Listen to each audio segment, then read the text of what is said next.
Okay, so this is session 10 of our Smoke and Snow campaign.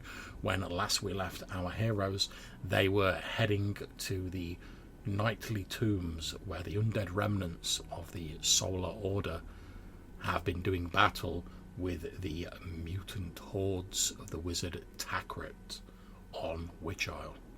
But we're going to skip to a time slightly before then, and we're going to focus just a little bit on Leopold Stavish, the dwarven member of our party, who, as you may recall if you saw last session, had left the party to go and see if he could get some allies from the Frost Dwarves that they'd made an acquaintance with previously.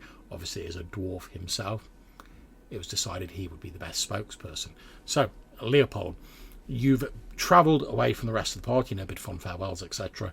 You've travelled back past the site where you previously encountered the Frost Dwarves, and as you start getting near to the same site, you again see a slight wisp of campfire smoke rising in the distance.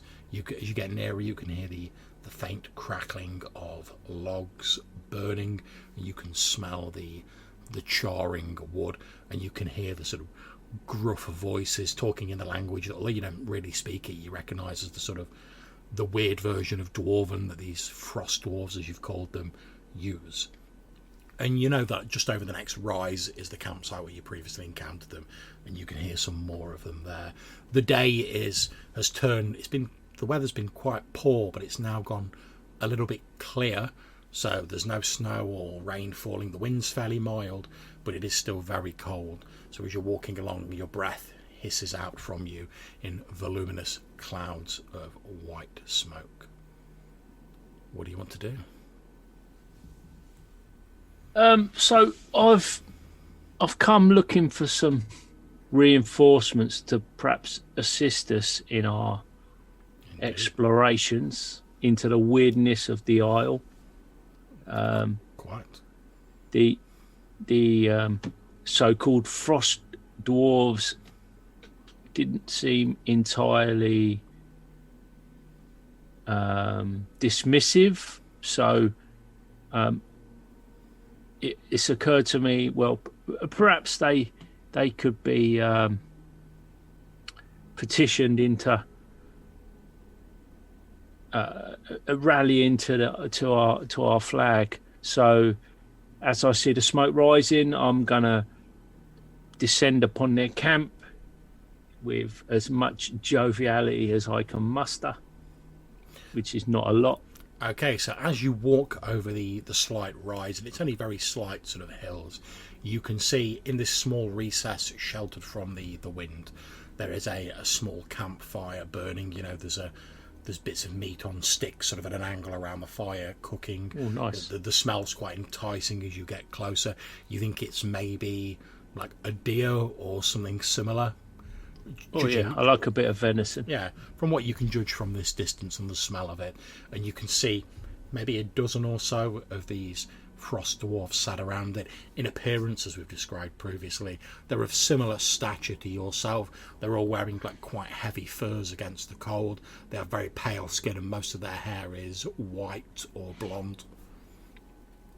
As they sort of see you coming down, you notice them sort of like scrambling to like pick up axes and stuff like that as they hear the sound of you like coming closer. Yeah, I call out to them. I call out, stand down, have no fear. I come in peace. Relax, sit back down and set your weapons aside. I'm Leopold. I come in peace. They still look a little bit uncertain and a little bit wary. You don't recognise any of these dwarves from the previous group you met. But sort of seeing that like it's just the one of you on your own, and you're pretty similar in appearance to them, that does relax them a little bit, and they're sort of still a little bit wary, but they've lowered their weapons. They're not immediately like leap into like combat sort of stance. Yeah, I'll stop at a polite distance and call out, may I join you by your fire? One of the dwarves like nods, and he like gestures with his axe, like, okay.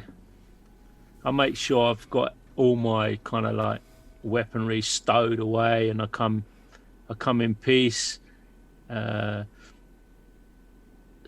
stride up to their fire and Yeah, so it's sort present of myself. it's early morning now. It's still not fully daylight, but it's starting to get lighter as you get closer. One of these dwarves, again, they don't really speak the same version of Dwarven as you, but it's enough to make themselves understood.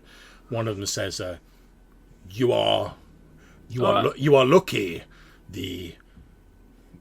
And he like such what he says. The dead roam these lands Yes. in the dark. Yes.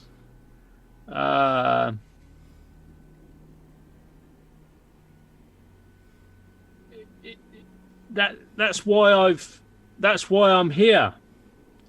Sit, and he gestures at like a log next to the fire. Thank you. Yeah, I'll sit.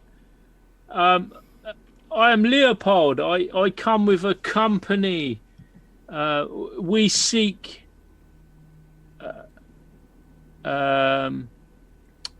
We seek to stop the walking spirits, the restless spirits, the walking dead.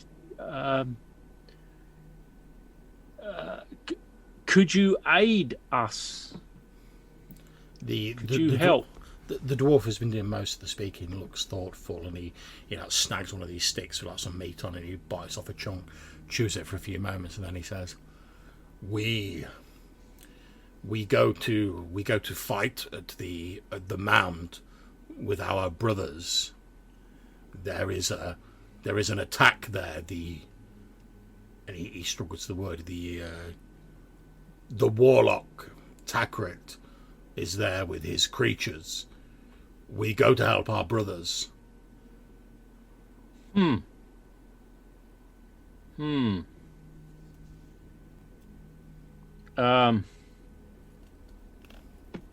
I see. My companions head for the tombs. Do you know of the tombs? The Sun Knight tombs. Yes, to the south, the southeast of the island. Yes, we know of them.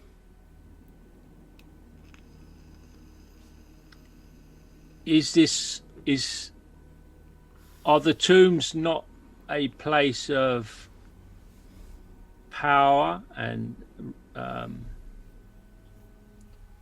restless spirits? That is true, but the dead, they also attack the creatures that besiege the barrow, and the wizard seeks the stone, and we cannot let him take it.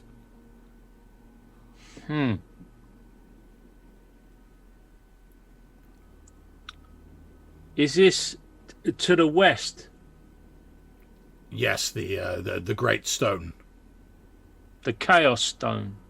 He nods, and he says, between the two mounds. Yes, we are returning from there. We've been sent out to scout to see the stone, but there were too many of the warlock's creatures around it, and we would not be able to take it on our own.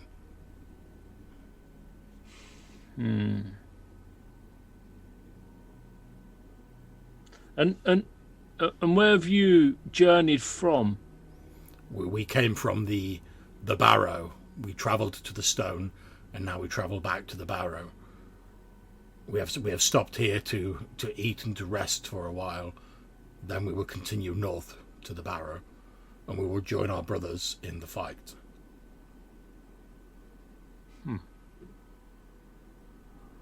At which point a conversation breaks out between a couple of the other dwarves, and again you get the feeling like the one you're talking to is trying to sort of like keep his words simple and not use like colloquialisms so he can be more easily understood, whereas you're having a bit more trouble picking up what these other two Frost Dwarves are saying. You get the vague idea that basically they're having a discussion, mate, whether they can spare any men to go with you, and they're sort of like, oh yeah, we really could do like taking all of our men north, but you know, if something is going down at these tombs, it might not be a bad idea for us to know what it is. So there's a bit of a debate going on amongst the other dwarves, apart from the one who's talking to you, about, you know, whether they could spare any men, and if so, how many of them. So how many of them were there, John? There are about 12 of them. Oh yeah, that's what I thought. It does. Yeah. Okay. And do I think they're going to this ancient Senna tomb That's place? correct, yeah.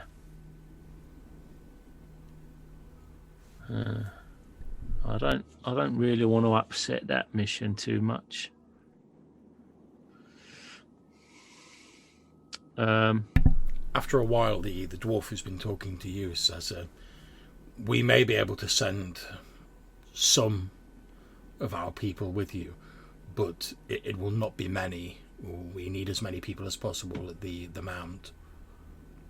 And at this point, I'm going to ask you, can you please roll me a d6, and you can add your charisma modifier to it if it's a positive number. And you can also add an additional +1 to it because you are a dwarf. Okay. A d6. Indeed. Don't know if that's good. So it's +1. Yeah, that's pretty good. So, after a bit of discussion, they agree to send 6 of their men Nice. with you. They say, obviously, if they're not needed there, they will have to head north to join their brothers, but they'll at least go with you to make sure you get safely to the Knights' tombs, and also to like basically get a bit of a look to see what's going on. Yeah, I explain. I don't fully know what my companions plan, but we want to try and get some normality restored to this isle and push back against this craziness that's going on. So we appreciate the assistance, and I'll do my utmost to see that you return safely to your brethren at the conclusion of our mission. Okay, you are given by the dwarves, out of like the meat they've got there, you are given like a day's rations. Okay. Basically for the journey, and like 6 of them will go with you. And the conversation carries on for a bit, and then obviously you make your excuses, you head off with these 6 Frost Dwarves. So what we're going to do now is we're going to jump to the Witch Isle ruins where your companions are. And obviously this is a little bit forward in time because you're sort of travelling and your scene took place earlier on in the day. Okay, so you probably can't see anything on this at the minute, Colin, because you're not actually there yet. But what I'm going to ask you to do is, can you please roll me a d6? I'll roll this and then I'll just have to go and shut the window because there's some sort of draft blowing in. That's fine. So basically, after sort of 4 rounds, or like if the players don't get into combat after us, I'll sort of judge when you turn up. But you're sort of going to turn up at the top of the map with your like reinforcements. I've got you there ready to go. Obviously, you're just not there yet because you're travelling across there. Okay, so the rest of your companions. So that's brother. His name's gone out. Lomas. Brother Lomas. That's it. I apologise. Malcolm and Weimar, and of course Zorn, the mutant that you recruited last time. You have travelled, as we discussed at the end of last session, to the Nightly Tombs, the last resting place of many of the Solar Order who were put to death wrongly, and as you know from previous visits, rise during the hours of darkness and summon the dead to them. As you head into the area that some of you have visited before, some of you have not, you can see a smattering of ancient stone ruins lying around. As you get nearer, you can hear the sounds of shouting, the sounds of metal ringing on metal, the sound of wood splintering, and the clack of bones. Standing in the middle of an open clearing in front of you is what appears to be a skeletal figure wearing full metal armour and the ragged remnants of furs, wielding a long sword. There is bright white light shining from the skeletal figure, casting an eerie glow on the surrounding scenes. The skeletal figure has several of the undead around it, and you can see they are surrounded by the ravening hordes of Takret mutants. And there is a massive melee going on. Obviously, I'm not going to keep moving all the tokens around, but basically there's a huge swirling melee going on in front of you. I say you can hear the shouts of people who are injured, although obviously the undead don't make any sounds, but you can hear the mutants shouting and screaming. You can hear the dull thuds of their clubs like smashing onto ancient bone. You can hear them screaming as they're stabbed by the undead themselves. And from where you're standing on a slight sort of raise, you can see, although the undead and certainly their leader, this central figure casting out this white light, are sort of fighting quite well, they're vastly outnumbered, and you can see that they've obviously pulled back, so now there's just like a thin circle of undead surrounding this central figure, and the mutants are basically closing in on them.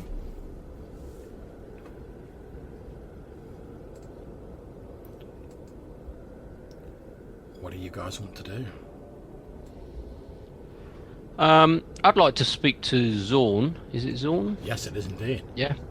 Do you know any of these? Your companions? Do you know any of these? He says, yes, I know them. These are my people, as I was. And he sort of like touches the place on his chest where he had the skull tattoo before it was sliced in half by Malcolm. He says, like myself, they are bound to the will of Takret. If he orders us to fight, we fight. So you don't think there's any way of persuading them to call off the attack? Not while they bear the mark of Takret's master. It compels us to their will. The only I believe, although I as I say, I do not know much of this. I believe the only reason I was able to break free of it was because your companion, and he gestures at Malcolm, damaged the mark on me enough for me to regain my senses. Okay. Well, I'll turn to Malcolm and Weimar, and I say I think our only hope is to join forces with this great skeletal warrior to go back to the tomb to try and take on this sorcerer. So I think we need to aid him and try and become an ally. So since you guys have been sort of chatting for a bit, I'm going to ask, Malcolm, can you please roll me a D4? And Brother Lomas, can you please roll me a D8? And this is just to see how the sort of ebb and flow of the battle's going. So obviously you guys have been sort of stood there talking for a bit, and it's very quick and sort of chaotic. Mm-hmm. Okay. Right, so... That roll, did it? Yeah, it's Yep. fine. Okay, sorry, just not seeing that. Okay, so like I said, I'm not going to move all the tokens, but as you're watching, the mutants swarm the undead that are fighting in the middle, and most of them, with the exception of the central figure, are sort of torn down to the ground by the blows of these mutants.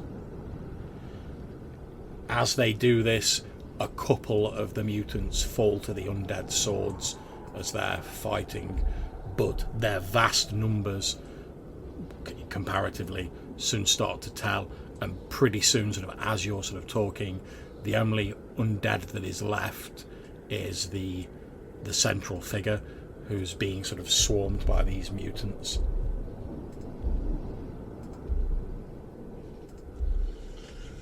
Okay.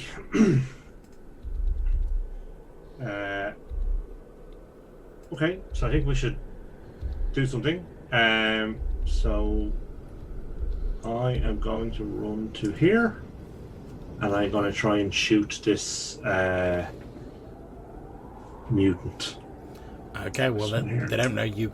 So yeah, that you've pinged it, lovely jubbly. Okay, so yeah, they're not expecting you to be there. They don't know you're there. So effectively, this will be like your surprise round before like you get into actual combat. If that's what you wish to do. So make your attack roll.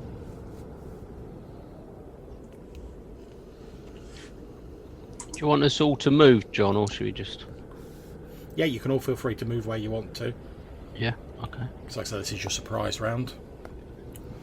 Okay, so you have hit that mutant and you have killed it. So describe how you take it out.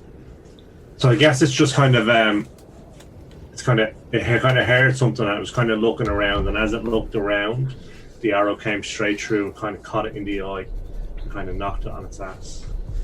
Indeed, that's what happens. And in the sort of grand old tradition of fantasy films everywhere, as it turns around, you hit it dead in the eye with this arrow, and it staggers over backwards like and falls to the ground in the snow.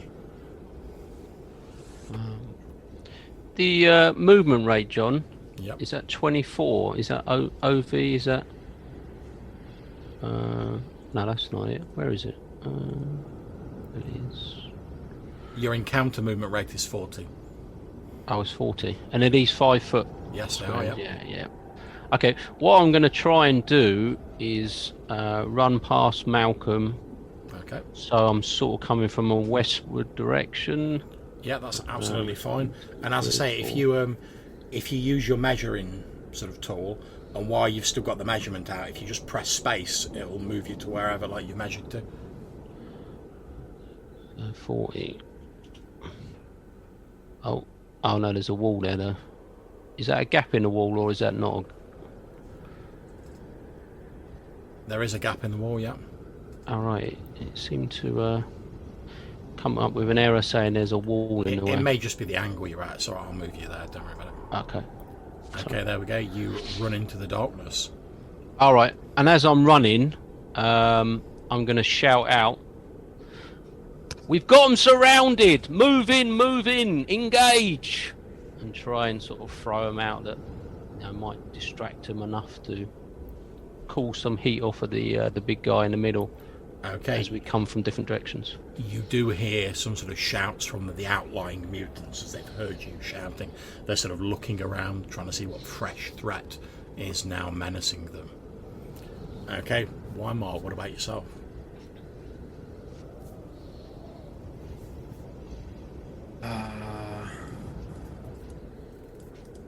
Okay, that's interesting. I don't seem to have vision attached to myself.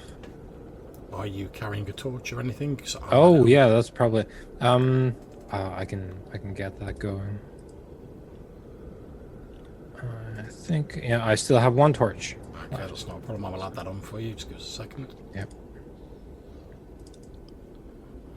Dim light radius. Oh, you should actually be emitting light anyway, according to this. Yeah, currently. Oh, there we go. Okay, cool. Yeah. What I was seeing previously was just Brother Lomas's light. Ah, right. Okay. Like from the token for Lomas. Okay.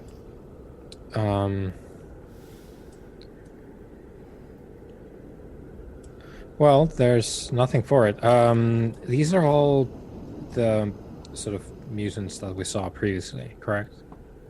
That's correct, Joe. Yeah.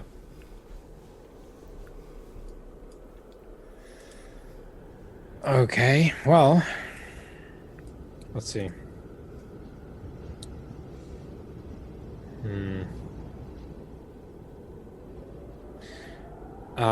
John, what's the wall around here? Is it an actual wall? Yeah, it's just like a crumbling stone wall. Yeah. You know, inside from your previous visits, it's where like the tombs were for the undead knights. But as you're sort of like looking like here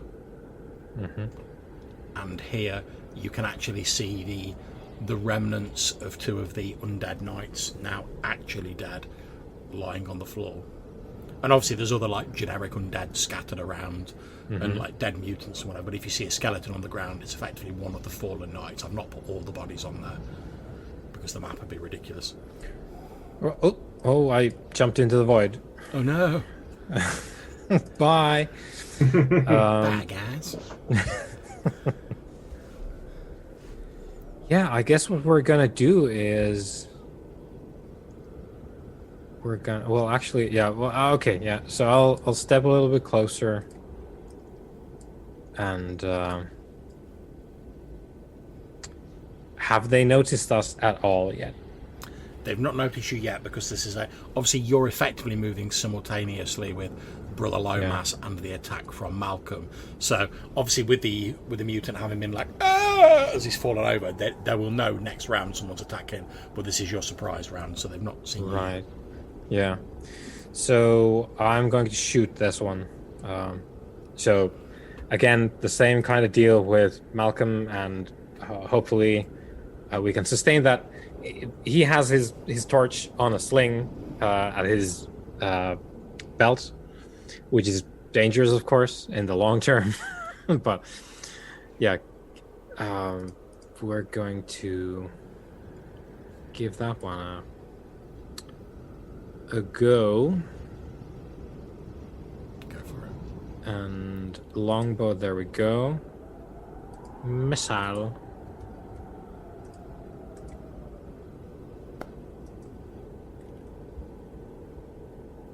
$11. Okay, let me just check this cheeky chappy.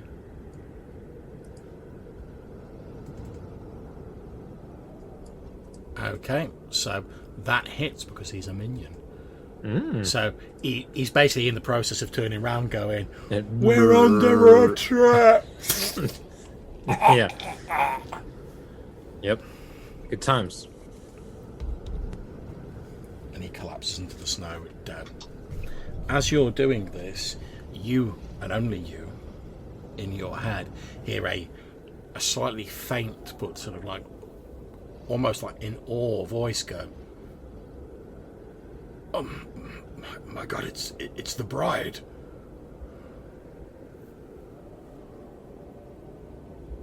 Well, I'm just gonna say the what? You hear the voice of your sword say, the figure up there. It's the bride of the Shining One, and the voice sounds like it's entirely in awe as it says that. Good. Wonderful. I say. Okay, so has everyone who's here acted on that surprise round? Splendido. In which case... can I just move Zorn up beside me? Oh, yeah, feel free. I actually can't control it.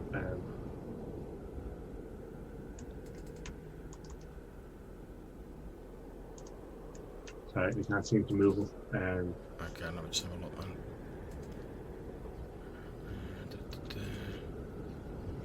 Zone. Configure permissions.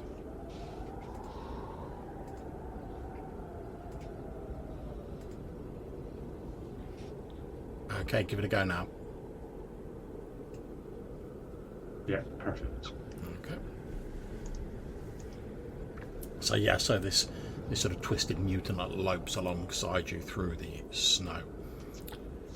Okay, so we've effectively got one round before Leopold's going to turn up with his like dwarven posse. So I've handily already got most of you set up on the combat thing. So let's begin a combat. And I'll re-roll the initiative because it always goes a bit weird when you first do it. Okay, so it's going to be the mutants going first. So again, can one of you, Weimar, can you roll me a d8?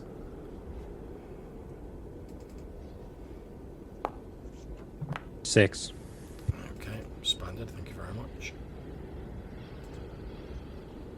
Okay, so the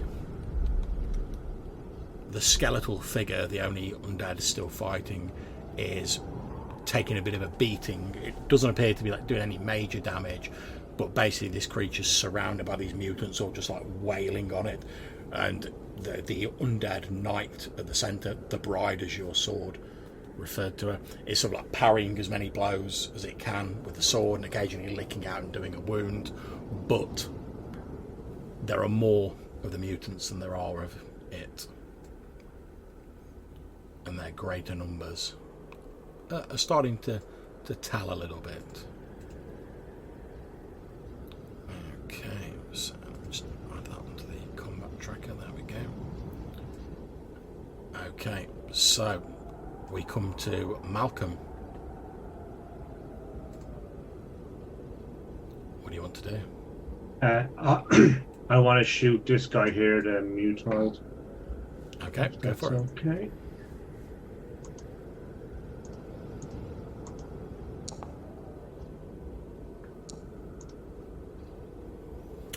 Okay, you overestimate the distance and your arrow sort of flies past the mutant. Okay, Weimar.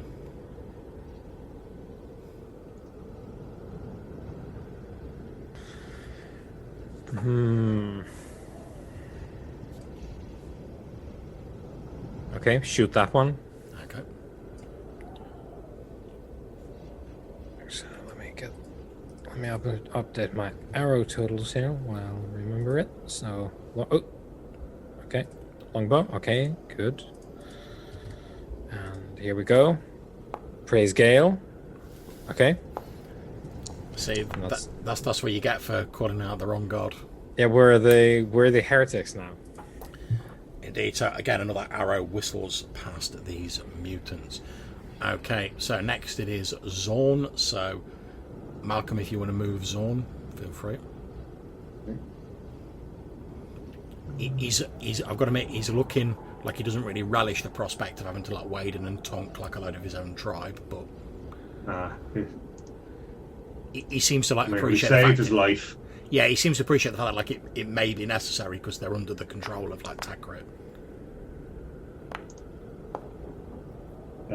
14 for 3 points of damage against that one there. Okay, so as he runs in, this mutant turns around, hefting a huge crude club with like a metal spike through it. And as he sort of goes in, at first he's like, "Brother, you know me. There is no need to fight." And this mutant just like howls and hurls itself at him. At which point Zorn just like grabs them, like pushes them to the ground, and basically like brains them with his own weapon.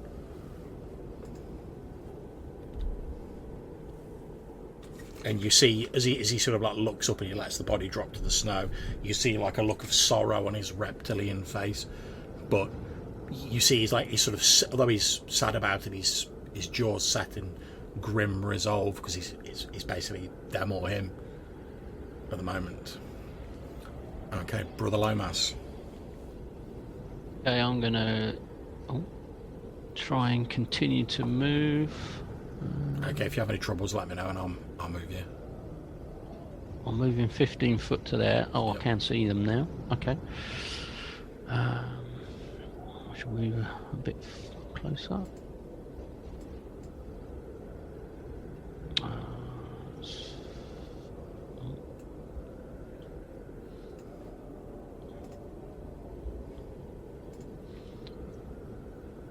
Oh, there's still a bit of wall there. Okay, I've got. All right. Okay, so I've got 5 foot left, but I'll stay there. Oh, actually, I might as well go to last. I can't really see properly, so I shall start by just throwing my sling at this guy here. Okay. As I sort of get to the edge of that wall by the looks of it. Yep, go for it. I should decide what to do from there. Oh. Okay.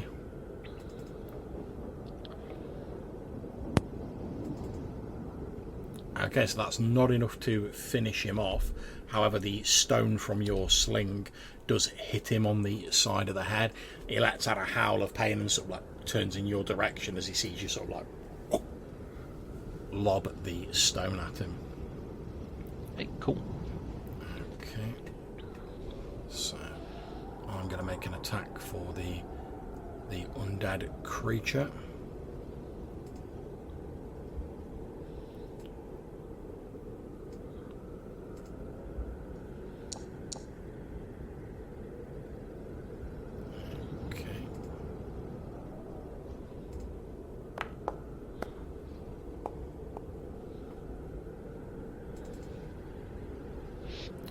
Okay, so the undead creature, as it's parrying these blows, suddenly lunges forward with what any of you who are martial will recognise as sort of like a skillful blow, and basically lunges forward and stabs a sword into the neck of this mutant here. The mutant barely has time to utter a cry and slides to the ground. Okay, so we go on to the next round, and it's at this point in time where that cheeky chappy Leopold and his group are going to arrive. So let me just make them visible. Apologies, my computer's running a bit slowly, as I said.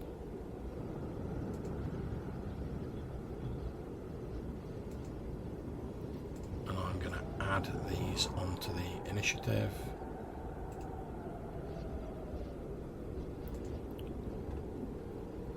Okay, so you will get to... I'm going to re-roll the initiative now, but you will effectively get an extra surprise round now, Colin, because obviously no one's expecting you to just like pole up with like a posse of dwarves.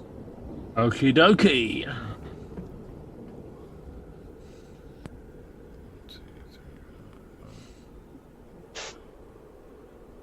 Okay, so as you turn up, Leopold, you've got 6 of these Frost Dwarves with you. As you sort of look ahead of you, you can see this undead creature with these sort of almost like white sunburst of light emanating from it, fighting, clashing weapons with this horde of mutants. As you look in front of you, you can see Malcolm sort of like crouched down by the side of a building in a bow drawn, and opposite him on the other side, crouched down against some other building, is Weimar, also with his bow drawn. You can't really see where Brother Lomas is. Okay. But you can see this horde of like mutants just swamping this like single undead knight, for all intents and purposes, metal armor, tattered furs, large sword. You can hear the clash of weapons and the screaming war cries and the sort of pained death cries of these mutants as you march up with this grim lot of dwarves. Have my brothers in dwarfness, how are they armed? What's their fit out? Have they got some ranged weapons? They do not have ranged weapons. They're armed with like hammers and axes and stuff like that. Assorted melee weapons. As it should be. That's it. Although there's many differences between obviously the Kalna, the dwarves that your people are, and these. There do seem to be some similarities. You see a preference for melee weapons over ranged weapons, stuff like that. The love of strong drink, for example. Okay. Well, I think we will form up into a kind of a formation and like a 3 wide, 2 deep kind of formation, and march on down. Do me a favour, click on one of the Frost Dwarves and see if you can move it. I don't think I can. Okay, let me just have a look then. See if I can set these so you can move them. Do you know what? I know what I'll do.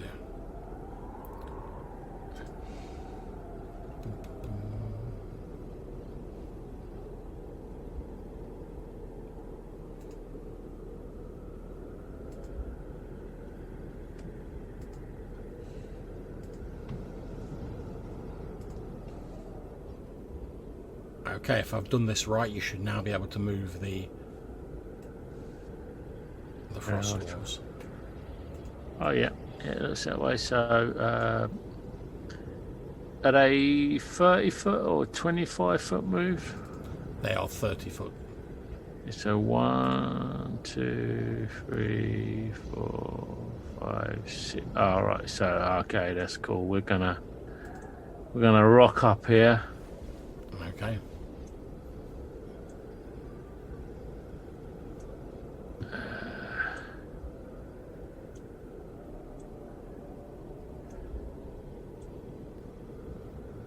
Maybe some pipes are playing some kind of unearthly kind of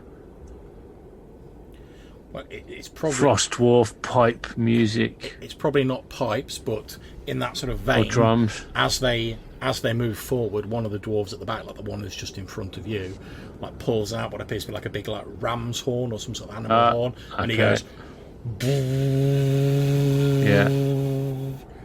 And obviously, Malcolm and Weimar, you sort of look around at the sound, and you see these like 6 sort of like white, blue-skinned, white-haired Frost Dwarves covered in furs, all holding hammers. One of them's got a big horn, marching up, and you can see Leopold sort of like behind them as they're all like form up in like a solid rank and just start marching forwards until they're level with you. Do you say anything to your comrades as you're marching forward, Leopold? As you can see Malcolm and Weimar. I just say, our friends are here. They've come to bolster our number. They are stout folk. You can rely upon them, I feel sure. Okay. So with that done, we're on to the next round. So, Leopold, would you like to move the Frost Dwarves?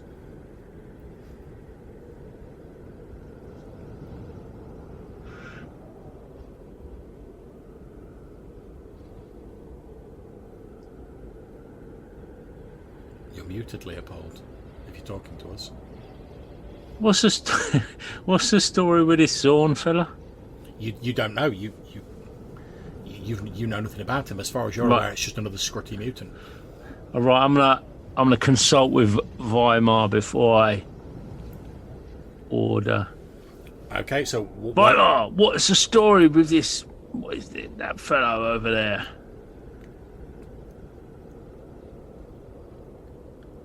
He's also muted.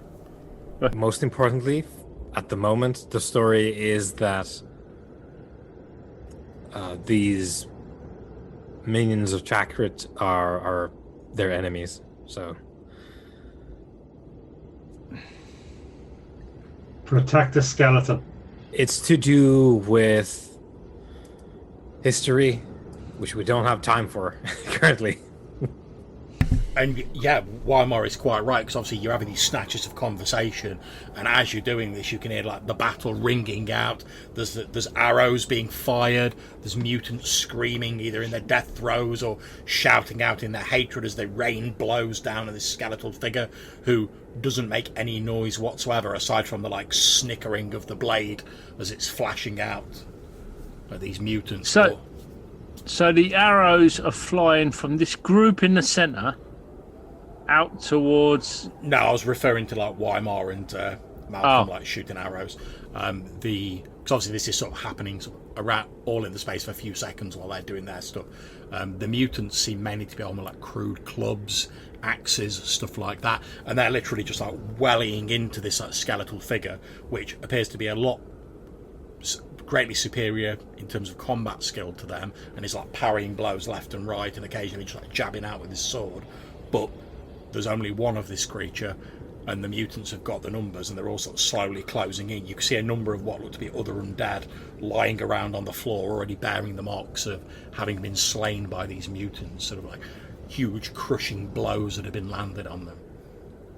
So at this point, I don't really know whether we should be rescuing this guy or not. If in doubt, you would have heard us calling out to save the skeleton. Yeah. Okay. Yeah. If in doubt, we shall advance. So 3. And if you want to make it easy, you should be able to like click and drag to like select all of the dwarves, and you can like just move them all at once if you want. Like a movement tray. Yeah.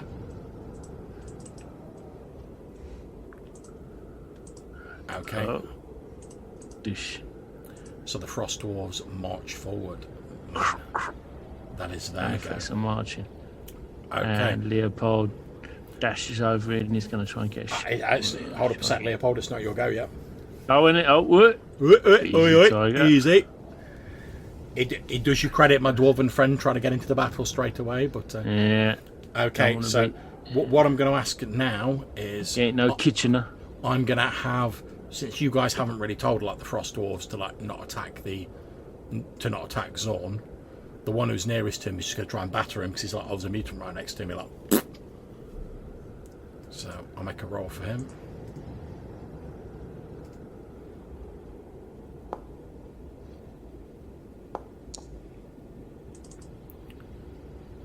Ooh. It's not anymore, it's not. Okay, so let me just check Zorn's stats. That might be very bad for him. No, it's 5 only, John. Yeah. Okay, so yeah. So it looks like Zorn's just sort of like turning around almost as though he's going to say something to like you guys. And then this Frost Dwarf's just like, die, mutant scum! Like, and like smashes him full bore in the face with like his hammer. And Zorn like smacks into the stone wall behind and slides down it.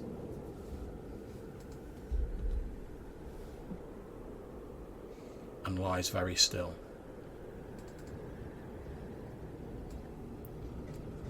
Okay, so Malcolm, it's your go. Okay.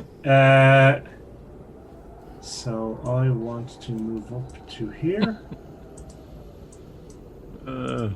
And I would like to shoot this minion here. Okay, go for it.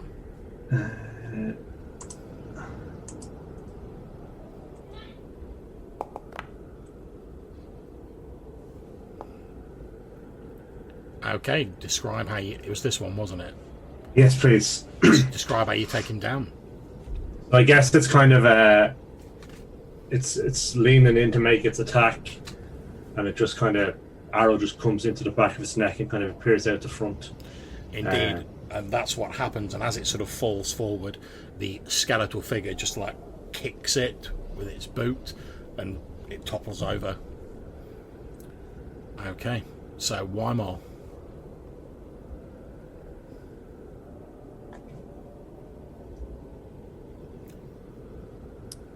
You're muted.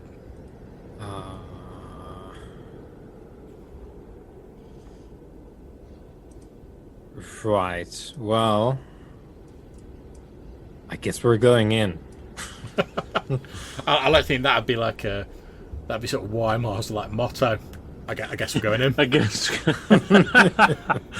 I guess we're going in. That's the sort of like the archer motto, because he's an archer from back in the day. Yeah. So he doesn't get a lot of the, like, hopefully he doesn't get a lot of the sort of melee action. And when it does, it's like, fuck it. I guess we're going in. But then he spots targets as we advance. So there's a mutant there, if I'm not mistaken. That's correct. So we're gonna shoot le bow.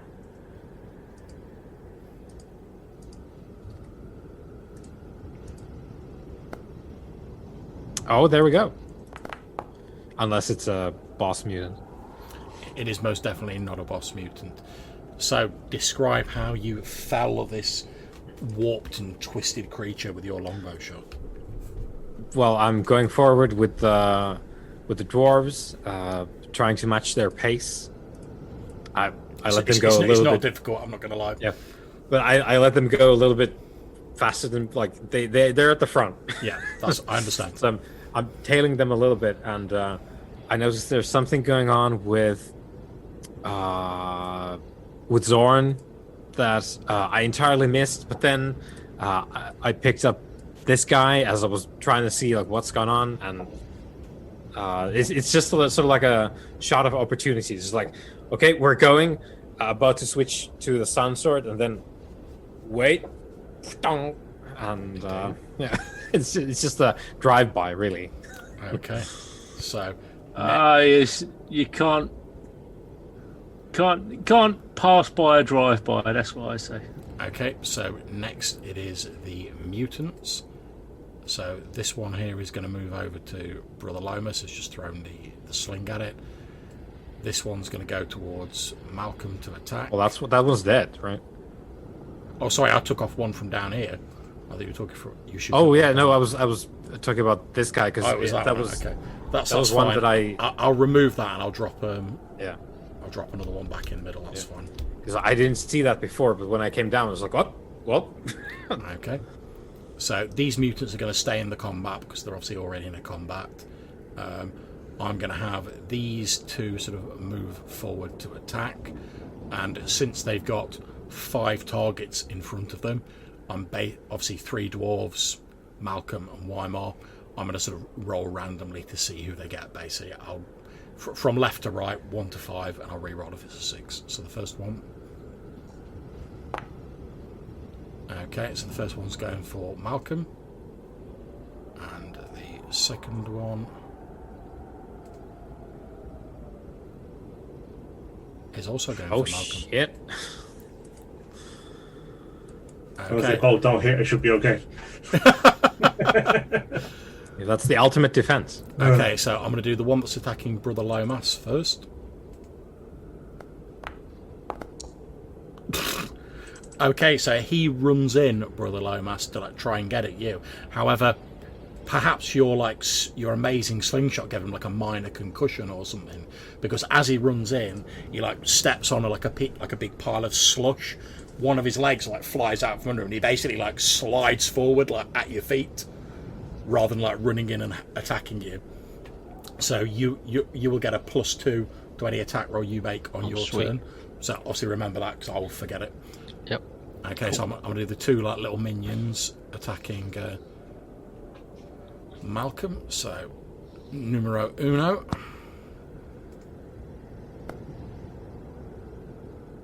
Ouch. Comes in with a big 16, Ouch. and he clubs you for 4 hit points of damage. This crude wooden club smashing into the side of your head. Okay, the second one.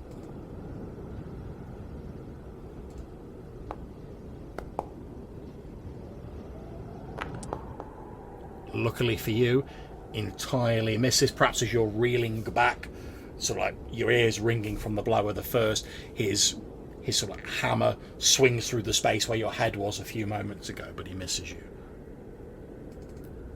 Okay, so that's pretty much all of the mutants done.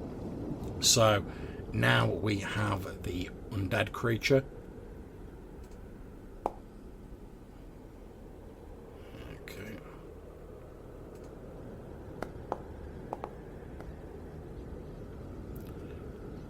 So the undead creature kills a couple of the mutants, so like swinging its sword in a wide arc. We then have Brother Lomas.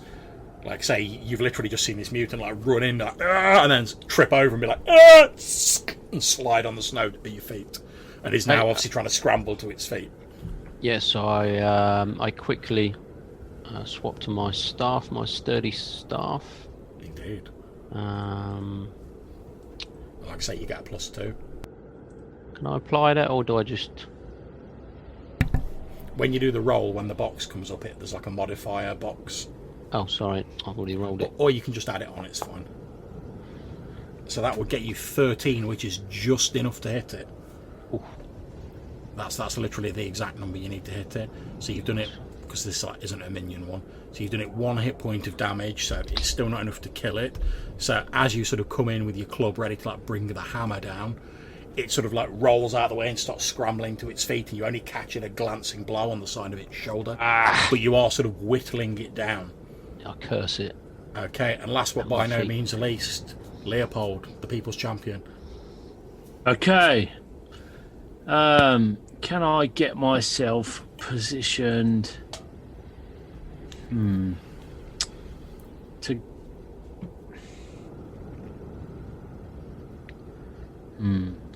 there's some trees or something in the way. I wanted to try and shoot at a guy that's. So there's two fellas, Yeah. two. Now they are in combat, so you will be shooting into combat, which you can do, but obviously the result is somewhat randomised. No, I'll end up just killing Malcolm.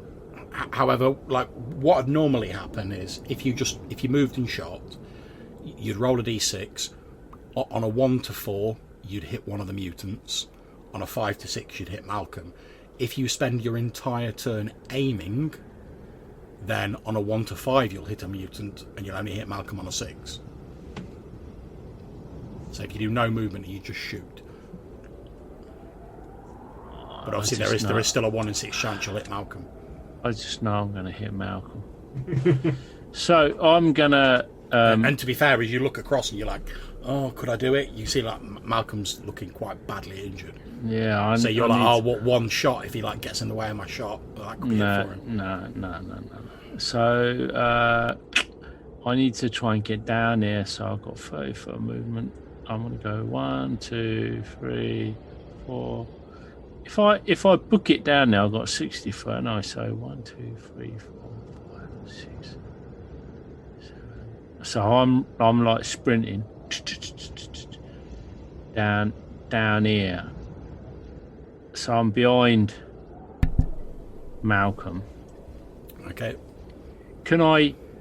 Well, I can't really do a lot, but I'm there so that, and I'm encouraging him to like. Yeah. See, I ain't really got an action, but I'm trying to get him out of that. I'm trying to get him out of there. I don't know how that would work. Yeah, there's no real action for like dragging him out, and you've pretty much spent your entire action running. Yeah, forwards. exactly. I've just come running down here to kind of try and. However, it does mean technically on like Malcolm's go, he can like pretty much like step back past you, so he could like take cover behind you if he wanted to. Yeah. So you can still do that. And speaking yeah, of so I'm just trying to strategically position myself. Indeed. So we move on to relieve him from his woes. Yeah, his woes. So we move on to the next round. So it is the Frost Dwarves. Obviously, Leopold, you're in charge of those. Right. They will. Okay. So this one will lap round, invoking the Warhammer Fantasy Battle rules. Nice. Lapping round. 1, 2, 3. He will also lap round. Okay. Attacking from the rear. Get that rear attack bonus. These will whoosh, come down there. They're amongst them. And he will. Again, you hear the. Of the dwarven war horn. And this guy's not doing anything. Oh shit. Obviously you can move through friendly like counters. Oh, right, yeah, boom. There you go. Okay. So do you want to make the attacks for them? You should just be able to like double click on their token and it'll bring up like their sheet. And it'll have like something that says weapon and you can just roll it like you would do for your own weapon. Oh yeah.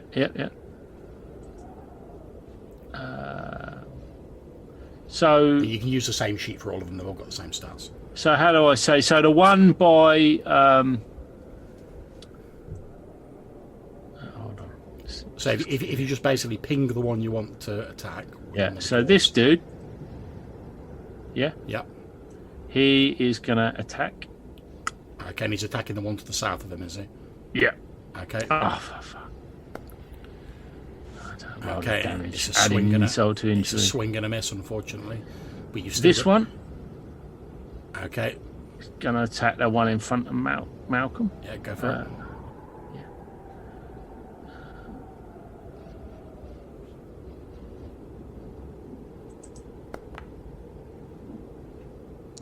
I don't know if that's enough.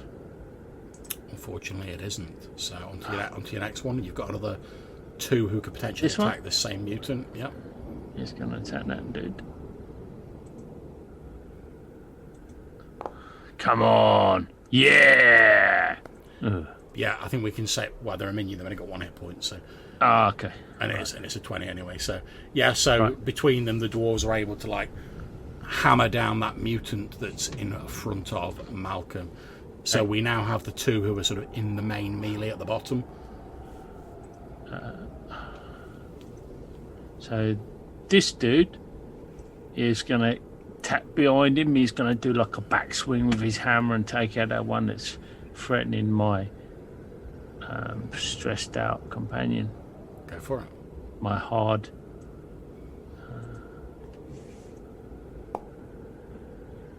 Oh, is that enough? It was a 14. It is indeed. Hey. Another of the mutants is felled by your Frost Dwarf allies. And then the last couple of dudes. This one. Attack the fella to the south. Boom. Boom. Oh, lame. Lame. Well, it would be. Swing and a miss, I'm afraid. So you've got one more left. And the last one. Attacking the guy to the south. Again, swing and a miss, I'm afraid. Okay, so that's the Frost Dwarf, so now it's Malcolm. Okay, I shall continue my attack. Sorry, it's Malcolm, Brother Lomas. Oh, sorry, Malcolm. Sorry. It's alright, don't worry about it. Name. Okay. And confusion. So, I don't know what to do. Everyone was in melee. So.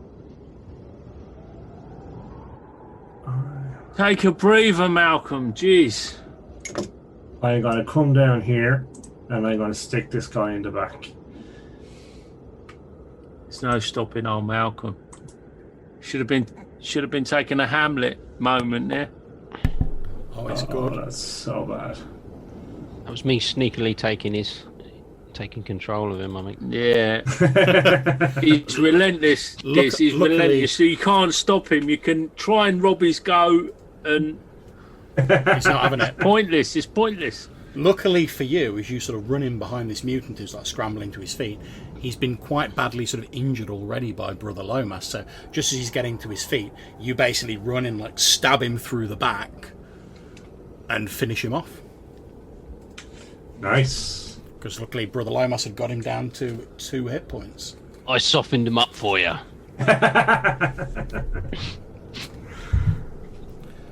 Okay, so we go on to Weimar.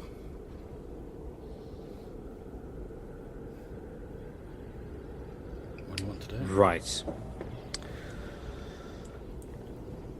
Well, let's see. Let's see how we do. We're gonna go there to start with. That's 15. Are there any noises from anywhere around for perhaps more battle? Make me a listen at doors roll. I need to find myself a door first. Yeah, I think. just like pulls one out of the snow and like, It's like, oh, I have this like piece of door with me always too. I carry this reminder wherever I go of my tragic backstory. My father was killed by a door. It's my father's door. Yeah, my father once gave me this door. I think I'd become a door. Okay, so unfortunately, because of the noise of the battle going on, the shouting and the dwarves blowing horns and stuff like that, you can't hear any like noises coming from outside that would give an indication of a larger force. But it's very difficult to hear anything with all the sound of battle around you. Right. Yeah. So I will stow the longbow, pick up the torch, and briefly pat down some of the fire that is set to my my trousers and draw the sun sword. Indeed, you draw the sun sword and you see the sort of like white fire flaming around it as it's drawn out, and the rest of you hear Weimar again in a voice that's not his own be like, yes! You do notice, however, as the sword sort of flares into light, you notice that as you draw it and it like along the length of the blade, the undead creature's like head immediately like snaps around to like look directly at you. Mm-hmm. And I've shouted yes, and then I calm down a bit and I get to fighting this one. Okay. If we can diagonally, it's not a problem, right? That's absolutely fine. Not a problem at all. I fight in melee so rarely with Weimar that I don't remember. Okay, let me get the Sun Sword here. And 14. Okay. And 15, it is, I guess. And it is a minion, so it has 1 hit point. So as you draw this flaming sun sword, and this mutant's like briefly taken aback as there's this flare of white light, you plunge the sword into its chest. There's a hissing, sizzling, burning flesh as the fire licks around it, and the mutant topples to the floor dead. Okay, so we go on to the mutants. So there's one of them attacking the Frost Dwarf.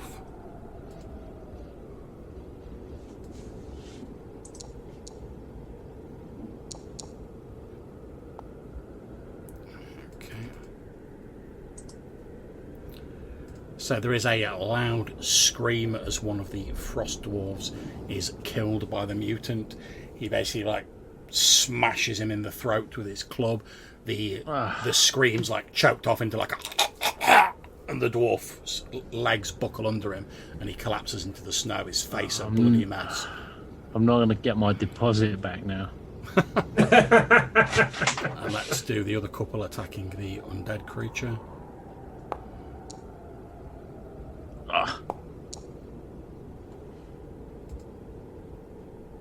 And the second one.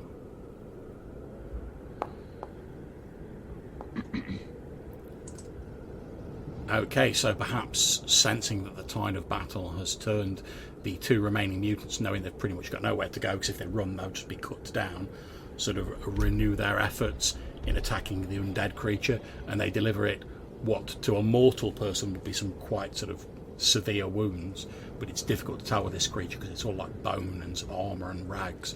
But you can see the undead creature like stagger a bit under the fury of these blows. However, it then gets to return its attack. Oh yes. Oof. Okay, the undead creature, sort of pushing back, cuts down 2 of these mutants with a long sweep of its sword, leaving it just 1 remaining. Brother Lomas, you see there's like a single sort of like lone mutant, like, which obviously pretty much knows that the game's up, but like it can't go anywhere. So it's just like trying to do as much damage as it can before it goes down. As it's fighting, and it's obviously its clothes are like whipping around and in the wind, as its sort of furs fall apart, you catch a brief glimpse of the sort of skull tattoo over its heart that you recognise from the now departed Zorn. Is there any chance of trying to target that as a called shot of any description? Yeah, I'd say you'd have like a -2 on your attack roll, but I'll basically say if you hit, you've sort of like ruined the tattoo because it doesn't have much damage to like. You've just got to break the skin basically. From what you I'm gonna try and sort of poke it with the end of my staff, as hard as I can to try and break this seal. So where's me? So -2, sorry. Yeah. Yeah. Oh no. Okay, so you aim for the tattoo, but the mutant manages to parry your blow. Rubbish. Okay. Leopold. Right. Is it Leopold or is it the crew? It's Leopold. Okay.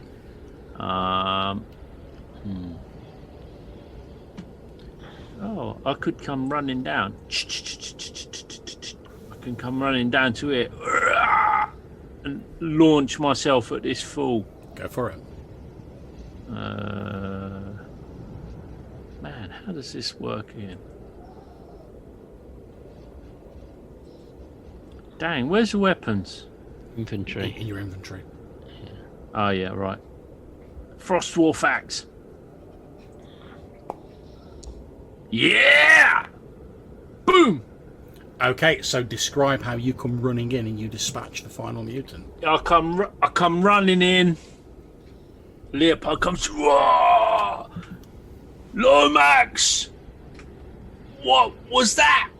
And he just comes, jumps over, like shoves Lomax out of the way, get out, and he swings this axe in and hits this mutant thing across, just into the shoulder, and just cleaves down into its spinal cord. Indeed. And it drops. And the mutant does drop to the snow, staining it red. You wait for a few moments, all catching your breath, but no more mutants appear to menace you. The Frost Dwarves are warily eyeing this undead creature, sort of holding their weapons, like they're not certain what's going to happen next. And what I'm going to suggest we do here, I know it's a bit early, guys, but I'm going to suggest we have our 5-minute bio break here, which will give you a bit of a chance to think about what you want to do next. So we can all use the facilities, grab a drink, etc. We'll come back in 5 minutes, and then we will continue with the scene. Right, Good beans.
Ba-ba-da-ba-ba.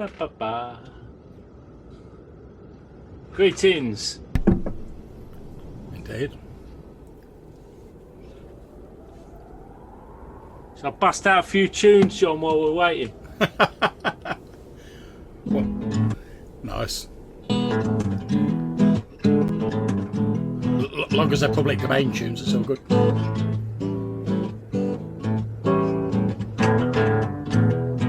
It's the blues. Yeah. I thought it'd gone quite well.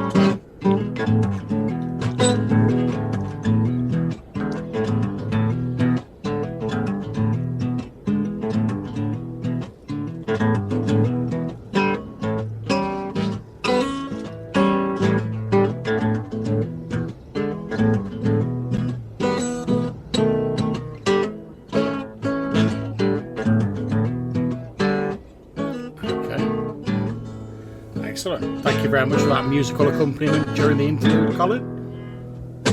You're listening to Witch Isle FM. Indeed. Okay, so we pick up where we left off. The mutants have been defeated. The Frost Dwarves are uneasy because there's an undead creature still standing there, light beaming from it, still holding this sword stained with the blood of the mutants that have been slain. The undead creature looks around, sword still in hand, as though surveying the area for its next target. What do you guys do? We're no longer in combat rounds, obviously.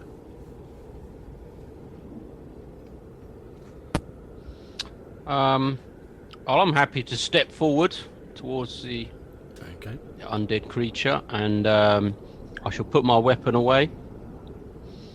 Yeah, same. Sound sword, away it goes. Yep, seeing you do that, the undead creature likewise scabbards its sword.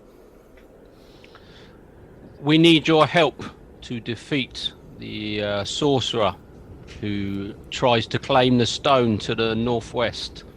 The undead creature turns its head towards you, and you see like pinpricks of like white light in its otherwise empty eye sockets, and seemingly from the air around it, a soft female voice says, "I'm afraid that I cannot leave this area."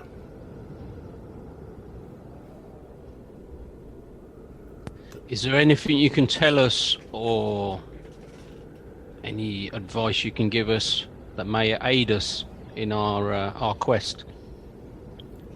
If you wish, I can tell you about the stone. That would certainly help.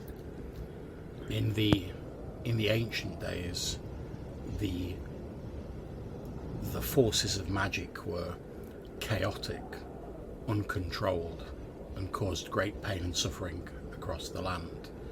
The most ancient of the sorcerers set these great stones, a number of them throughout this land, to bind the forces of magic, to make it more orderly and more easily manageable, so that they could do their great workings without inflicting great harm on the people. The stones absorb magic and focus it. It is my belief that the warlock who menaces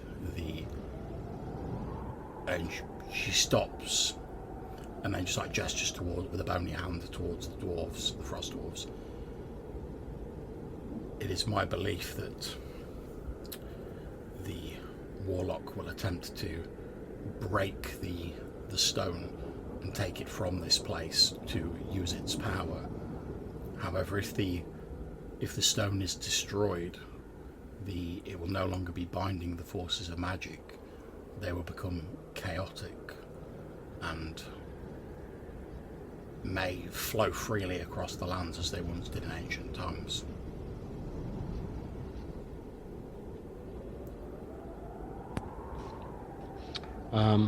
Is there a way to give yourself peace? Can we free you from your seemingly curse in this area, or this place? Again, this female voice says, I believe there is one amongst you who could do that, and her head turns to look directly at Weimar. The person who wields my blade. And is this your wish?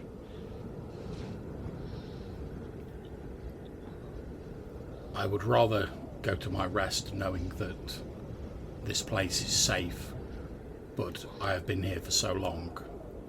I would like to go to my rest.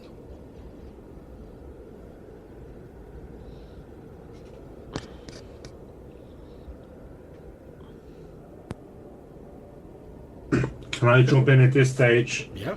And ask, what can you tell us about Akpit, the master of this necromancer? I know only what I have gleaned. As I say, I cannot leave this place, but I have been sending those I've been drawing to me, the dead, to roam the countryside and attempt to dispatch the creatures belonging to the warlock.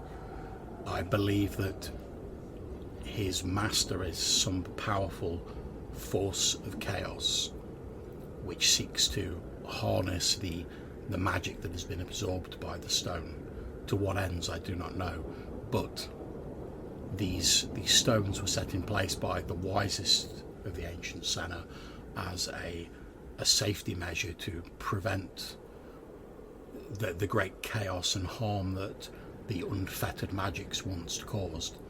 So anyone seeking to break the stone down, to destroy it or remove it, would cause great harm in doing so.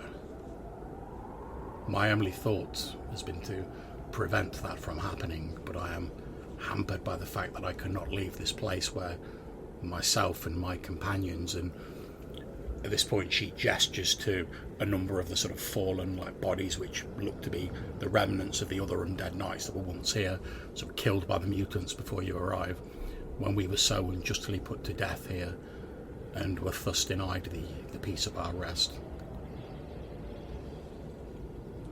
Do you believe that this chaos is connected to the smoking mirror? Or do you believe that it is an independent operator? It is difficult for me to say. The smoking mirror is one of the immortals who was corrupted by the force of chaos and now serves it. But whether the master of the warlock serves the smoking mirror directly, or seeks to do so on their own initiative is beyond my knowledge. Okay. And what can you tell me of the judge? What is it you wish to know?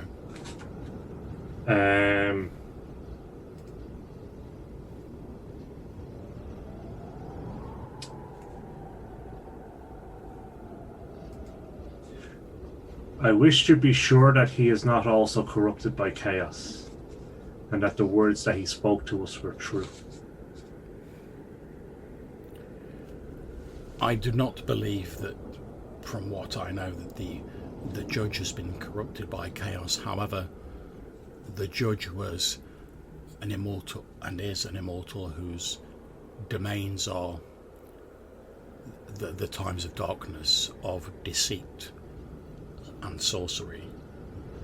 So whilst the judge may not be corrupted by chaos, the judge, like all of the immortals, has its own agenda. Okay. I can tell you that in ancient days, when the Senna were at the height of their power and their magic was used to make the land safe for and abundant for all people, the judge rose to become the chief amongst the immortals who formed their pantheon, since sorcery, which is its domain, had become such a vital part of our way of life. Okay.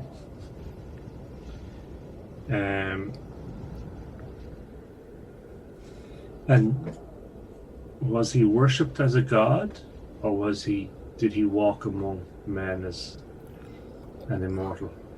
All of the immortals, were, with the exception of the Smoking Mirror, were worshipped as gods, for that is essentially what they are. And do you know, are they worshipped still? There may be some primitive tribes who remained behind who still hold to the ancient worship, but with most of the people having left Valkonen hundreds of years ago, I believe the majority of their worship waned.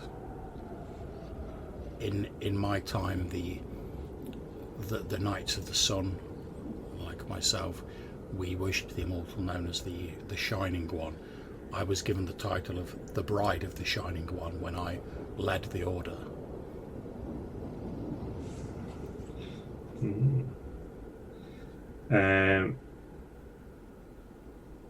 And the Great Serpent and the Flame God, were they also corrupted, or are they? To the best of my knowledge, it was only the Smoking Mirror who was corrupted. Okay. And your knowledge of the immortals, would you believe that they would return if they were worshipped? I do not believe they ever truly went away, but I'm not a religious person. Well, I am of course of faith, but I am not one who has made a great study of the immortals. But it is my understanding that the ability of the immortals to affect our world is somehow related to the strength of belief in them. So perhaps they have simply been quiet for a time. Okay. And do you know in your time who would have been a great scholar of the immortals and where they may have left their works? There were a number of scholars. There may be some information in the Barrow to the north, or in other places along Valkonen. It has been so long, I can barely recall. But certainly in the strongholds of my order, we had those members who were more martially based, like myself, and those who were more academic, and we stored that information in our strongholds. But it is difficult for me to, in my current state, to hold on to such information. Indeed.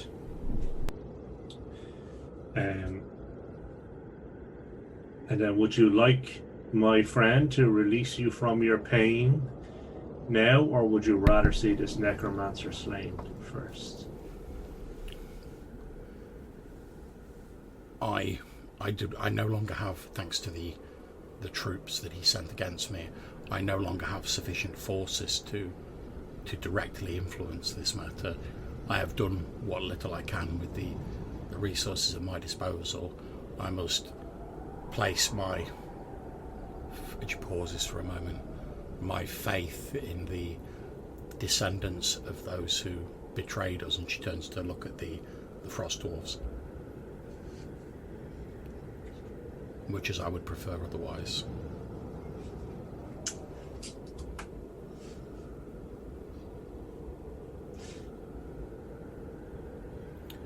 If you are willing, I would gladly accept release now. As I say, I've done all I can do.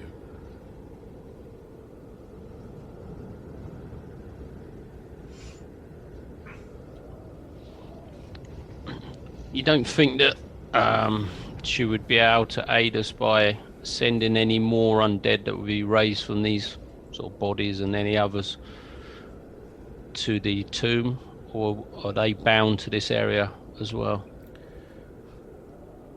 The undead creature, the bride, looks at you and says, when the hours of darkness fall, I can raise these bodies, and gestures at the bodies of the mutants and the Frost Dwarves sort of lying there, and I can send them north.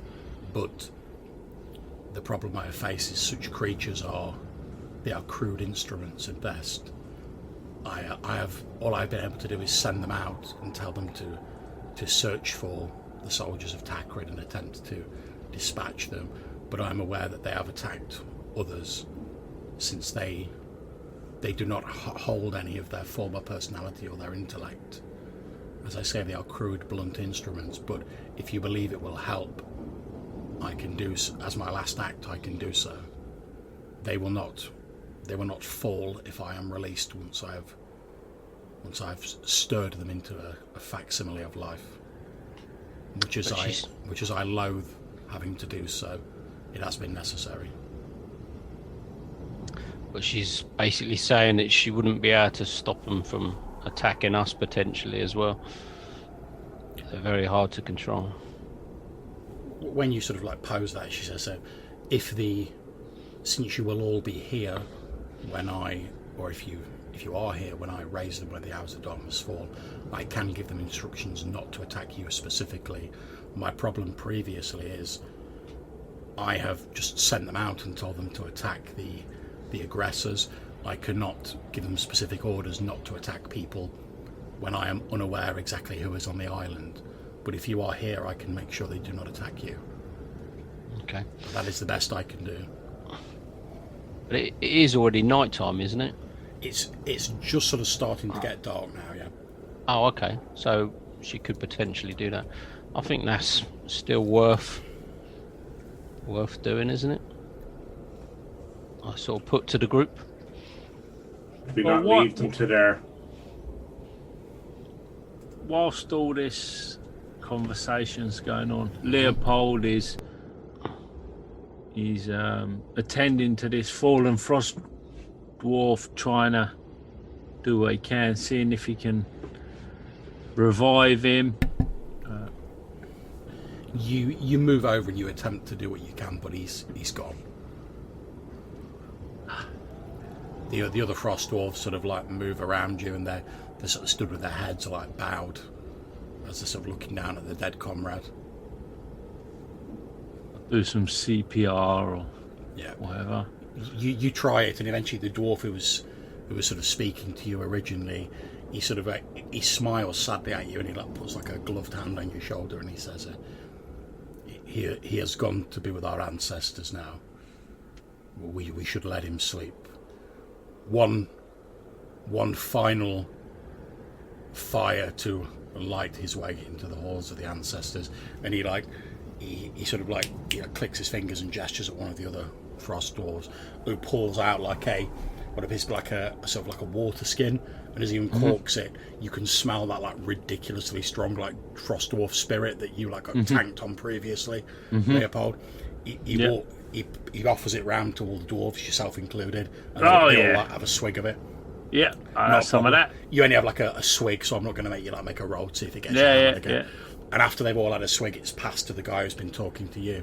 He walks over to the dead body and he starts to like pour the remainder of it over the dead body.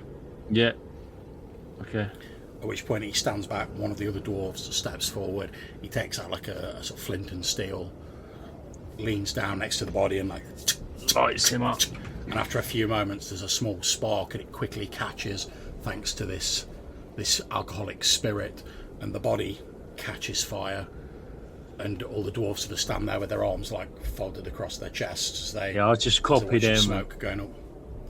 At which point the dwarves all start to sing a low sort of lament to their fallen comrade, which sort of rumbles out across the now eerily silent plain. You don't. Indeed. They're singing about him going to those misty mountains cold. And you don't catch some of the words like escape you because it's like their sort of local tongue, but you manage to piece enough of it together to they're basically singing a song where they're like reciting the deeds of the fallen dwarf, and they're basically saying to the ancestors, these are all the deeds he's done, please find him worthy to be accepted into the halls of the ancestors where he may rest forevermore. So all of that's going on in the background while you guys are talking to chatting with the skeletal ghost. So we'll jump back to you guys for a few moments. What are the rest of you up to whilst there's an impromptu funeral service going on behind you? It's going to be a shock when this flaming body jumps up and starts wandering off in the middle of their ceremony. Well, hopefully we've spared him from that indignity.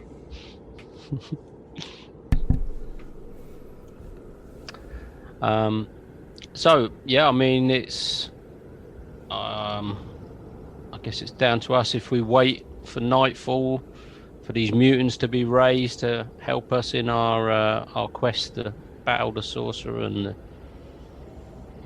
the sort of armies, and then if Weimar is up to the task, putting her to rest maybe. As you maybe let us rest for a day. I perhaps we should leave these creatures to their rest and release this creature from her curse. So while sort of Brother Lomas and Malcolm are sort of like discussing this between themselves, the skeletal figure steps towards you, Weimar, and says, "So, how is my old friend?"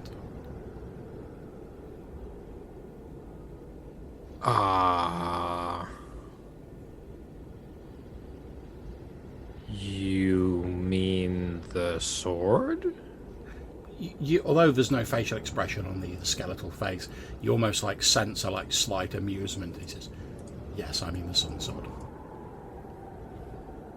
I'll sort of hold it up by the scabbard. As you hold it up in your head, you and only you, Weimar, hear the voice of the sword say, "Wielder." And it sounds quite sad, unlike the normally rambunctious voice. This "Wielder, please lend me your eyes, that you might see as I see." I'm not sure how to do that exactly. I simply need your permission. Sure. Okay.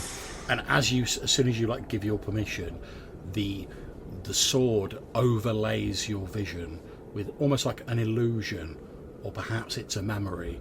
And as you look at the skeletal figure stood in front of you, you can still see the skeleton, but sort of like overlaid on top of it, to your side only, is a hazy, transparent figure of a beautifully sad-looking young woman wearing the same armour, but now with like the full furs and regalia, sort of like looking at you with a look of utter sadness. and you see Silence Pennell, the bride of the Shining One, as she once was in life. She sort of like reaches, not to snatch it from you, but she sort of like reaches out just to like lay a hand on the sort of pommel of the sun sword, and as she does, you see like sort of wisps of smoke start coming out of her skeletal fingers, and she draws, careful there. She draws her hand back, and again you see this look of sadness on the overlaid face, and she says, I thought it, and obviously you can all hear her talking, she says, I thought that might be the case. It would appear that I'm no longer worthy to wield the sun sword. I feel like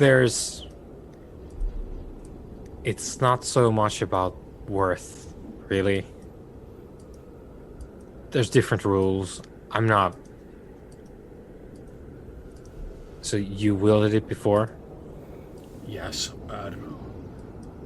Before I was unjustly killed, I was at one time the head of the Order of Solaris, and I was given the ceremonial title, the Bride of the Shining One, since that is the immortal that we follow, he who brings the sun.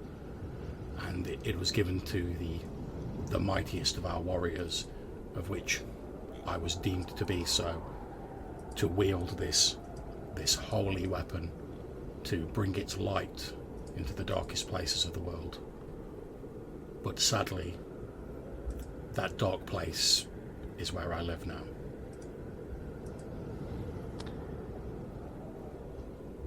Well, I'm just a bowman. And your friend here is feeling mighty vexed by all this. I'm not surprised. It is difficult for me to see a weapon that I once wielded as a shining light, helping people and doing what was right, and to now not even be able to touch it because of what I am. But know this, if you were, as you say, simply a bowman, then the sword would have left you by now. So even if you do not see anything more in yourself, know that the sun sword obviously does. It does not allow itself to be wielded by simply anybody. Oh yeah, no, we were instructed in this. I like to think you just say we're instructed in that, like Leopold's like.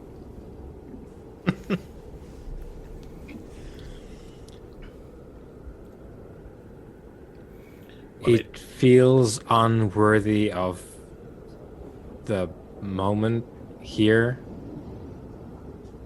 and very strange overall. But, and I'm sort of like raising up the sword by the scabbard, Yep. and I'm trying to talk to the sword.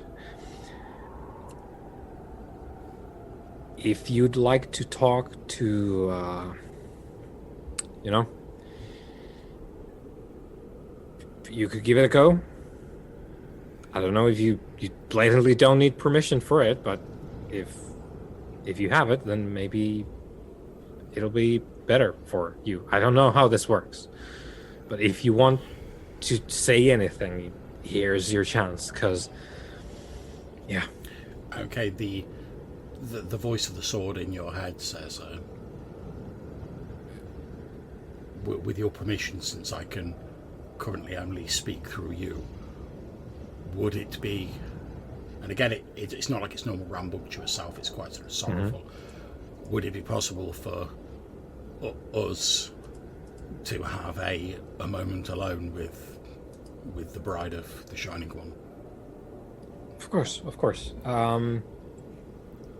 Malcolm, Lomas, Leopold, we're gonna tour the grounds for a bit.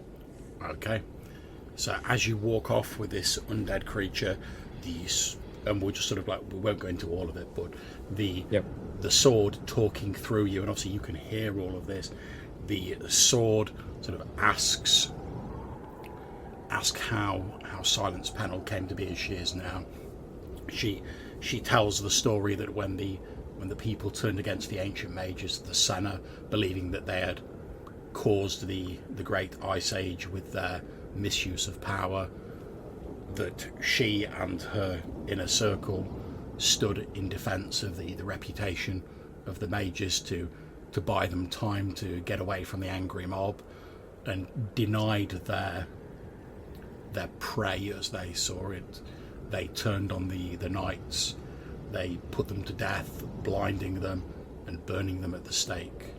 But the unjustness of their deaths caused their spirits not to rest, and they rose shortly afterwards. Initially they kept quiet, and they simply remained in the ruins of like lamenting their own state. But when the island was threatened, they used their abilities to draw those who had died to them, since they could not leave the ruins, and they sent them scouring the island to attempt to prevent the misuse of the power that lies there. She then tells him that the rest of her inner circle have been finally killed. They were slain by the mutants, and she alone remains. She expresses surprise. She wasn't expecting like you guys to turn up, obviously, along with the Frost Dwarves. You discover that the sword asks about the Frost Dwarves, and Silence tells them that they are the descendants of the people who put her and her inner circle to death. But after they'd like many years later, after they'd sort of executed them, they discovered that what they had done had been wrong. They sort of found some additional information, and as a way of trying to sort of earn forgiveness and doing penance, they chose to stay on the island and not leave when there was like the big exodus. And they've been sort of staying here ever since, basically trying to fulfill the duty that the Knightly Order used to do, you know, protecting the island, protecting the stone. But she's not seen much of them, because obviously she's restricted to this area, but occasionally they've come near enough so she's been able to like pick up what they've been doing. And she basically tells the sword that while she can't forgive them for what their ancestors did, she at least is comforted by the fact that, you know, they've been sort of trying to do the right thing, and they've been trying to sort of carry on her duty. She expresses sorrow that she's now a thing of shadow and death that can no longer wield the sun sword, at which point they reminisce about some of the like many and great sort of mighty deeds that she did when she wielded the sun sword, and you get the impression that she was a very proficient warrior who, in a sort of like paladin style, you know, like crusading against the injustices of the world and bringing light to the darkness. And as they talk, you sort of get the feeling that perhaps the sword sort of modelled its personality a bit on her, because although she seems much subdued now and due to her current state, the stories of her youth, you know, she was very sort of fiery, very sort of like believed in the right of her cause, you know, never sort of doubted herself, which sounds very much like the sword. And they're generally just sort of reminiscing about the time they spent together. But after about maybe half an hour, the undead creature looks up, darkness has now fallen, and says, well, at least before I go, it has been pleasant to speak to you again, old friend, and I wish you all the luck in the world with your new partner. And she obviously gestures at you, Weimar. But darkness has fallen. If your companions wish me to do what must be done, now is the time to do it. And then I pray you, please send me to my rest. My time is long since overdue.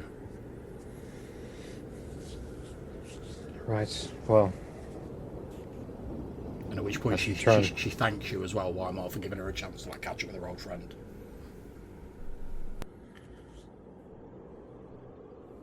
Well, at least that's one thing we've accomplished so far. That seems like the right thing to do here. At which point she says something in what sounds like a very ancient language that you don't understand, but the sword through you responds in the same language, and then the sword laughs and just says yes. At which point she nods and she reaches inside her sort of tattered robes and inside her armor, and she takes out a small golden necklace from around her neck, which is in the shape of a sunburst pattern made of gold, or gold alloy at least. And she holds it out towards you and she says, "The flame of my order has long since guttered and died like a candle blowing out for the final time. But for what it is worth, as the bearer of the Sun Sword, I now judge you to be worthy of being one of the Knights of Solaris." And she holds out this golden medallion towards you. Okay. I'll just reach out reluctantly. It's a little tiny gold sunburst on a little golden chain. Yeah. And she says, may it bring you to a better end than my own. And perhaps one day, far from this, perhaps a new light will dawn for the Order of Solaris. But I fear I will not be around to see it, unless the ancient tales are true, and those who have gone before us yet to look down from the realm of immortals on their ancestors and those that follow them. Well, for what it's worth, I hope whatever's waiting for you on the other side is better than this. She nods and says, Come, let us rejoin your friends. Right. Okay, so after about half an hour, Weimar and this undead creature approach, and the bride says, "Have you decided, do you wish me to raise these poor creatures to send against the warlock's forces?"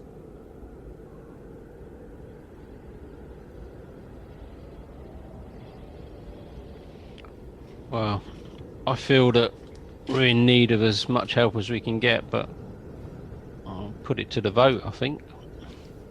Nah. As you wish, let me know your We decision. don't need this scum.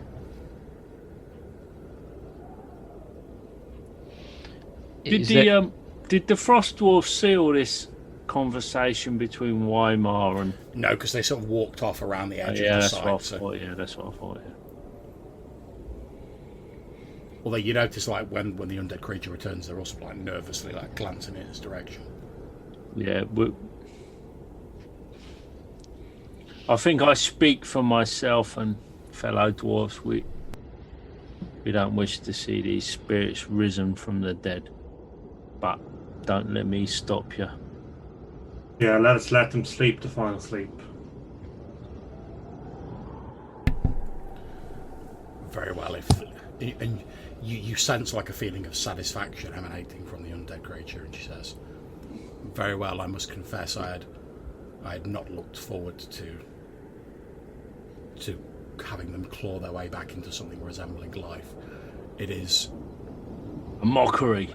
indeed. You are correct. It has been necessary up until now because it was my only way of striking out against the warlock. But I look forward to not having such an onerous duty placed on me. We'll deal with a warlock with true steel and valor. Rest assured. Very good.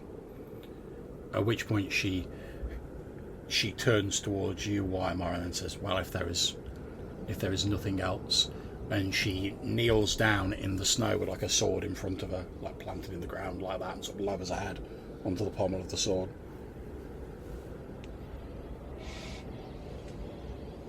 I'm gonna say to the swords, like, what do we do?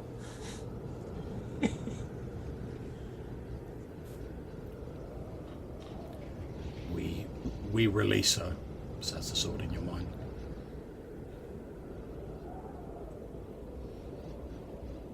Just go and hacking. I'm not really an executioner, you know. I would seek to make this as painless as possible for my old friend.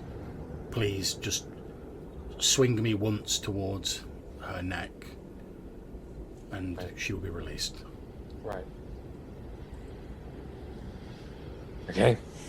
So it's a very awkward scene of Weimar getting the sword out from the scabbard and then sort of like lining it up as if he's trying to golf.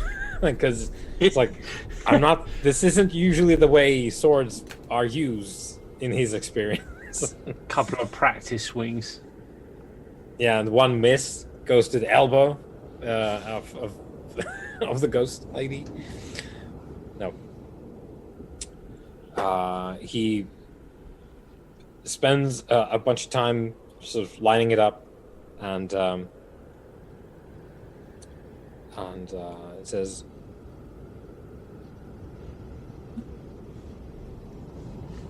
"Good fortunes wherever we are going." And sort of closes his eyes because he's lined up the shot. It's one of the things that he's actually Don't good close at. your eyes. No, Don't. no, he's good at hand-eye coordination because he's an archer. So I don't care. yeah. Don't He's- don't close He's your lined eyes. it. He's lined it all up, and he's like closing his eyes as he like swings it towards the neck. Okay. Wrong. Wrong. You swing the sword, and about a second before it swings through the neck of the undead bride, you hear her voice very quietly say, "Thank you," and then the blade slices like a hot knife through butter through her neck. The head, still with the helmet on it, rolls free, falling to the ground. You see the lights dim in the eye sockets and wink out. Then a few moments Nice later, go. the body falls to one side and lies still. A few moments later, the body and the head are both engulfed in white fire, which consumes them over the course of a couple of minutes, burning them to little more than ash. Weimar, you were lucky. What did you close your eyes for? God. How many ancient night ghosts have you killed, Leopold? Yeah, but why did you How close many your... of these have you killed? None, With a sword but- that talks to you and is on fire. But if I did, and I was in the position to, I'm damn sure I wouldn't close my eyes. What are you thinking of? Okay, well, if you want a second go, I won't close them this time. No. Yeah, In all fairness, you Cool. managed it. right? Job's done. Let's say no I more. concur. But In the scabbard it goes. next time, don't close your eyes. Yeah, next time when I have to kill an ancient night ghost who is ostensibly on our side, I guess, and very nice from what I could tell from the As you're chat saying that we this had. and you're putting the sword away, you hear the sword's voice in your head, and only you hear this, Weimar, saying, I could slap the smile off that tiny man's face if you'd like me to. No, we're talking, because that's what friends do when they're discussing execution. Let's go. At which point the sword says, its voice fading as you put it into the scabbard, says, my oldest friend is now dead, but thank you for releasing her. And then it falls quiet as you slide into the scabbard. And Weimar sort of like paces back and forth, like, fuck me. It's just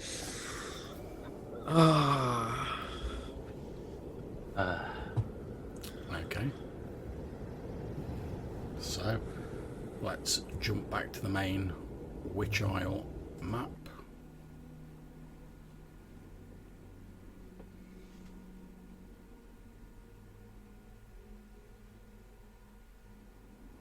There we go. I'll point out, it should have been really useful to watch over us while we got some sleep.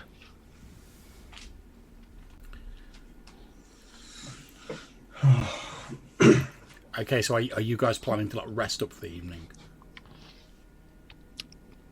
I think we probably should. Okay. Does anyone have any healing? No. I think time is probably all we have right now. Yeah. I could give you a bit of a massage there, Malcolm. Loosen up a few of them muscles there for you. Just gonna go and lie down. I feel like a few of these Frost Dwarf fellas could rustle up an ice pack or something for. To be fair, given that you're surrounded by snow, I'm pretty sure you could all rustle up an ice pack. Yeah, but I feel like they would be super proficient at it. Quite possibly. Yeah, there's would Ice be pack like menthol. Yeah. Okay, so if you guys are resting for the evening, obviously, Brother Lomesh, you can do your prayers and like regain your abilities. Cool. Since you're resting, you will all regain. When I can find how much it is, I know it's some really small. Rustle up some chicken soup for Malcolm. Well, he's got the flu. Well, I don't know what's up with him, but he don't look so great. No. It's looking 1d3, John. Oh, cool. Yeah, so you can all regain 1d3 hit points. If you've lost any.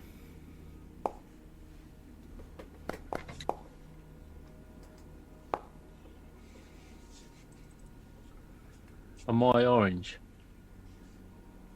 Yes. You rolled a 4. Yeah, that's what I thought. So 2.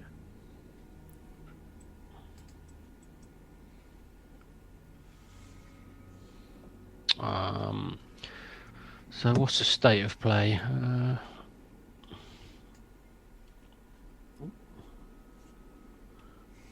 Can't actually see.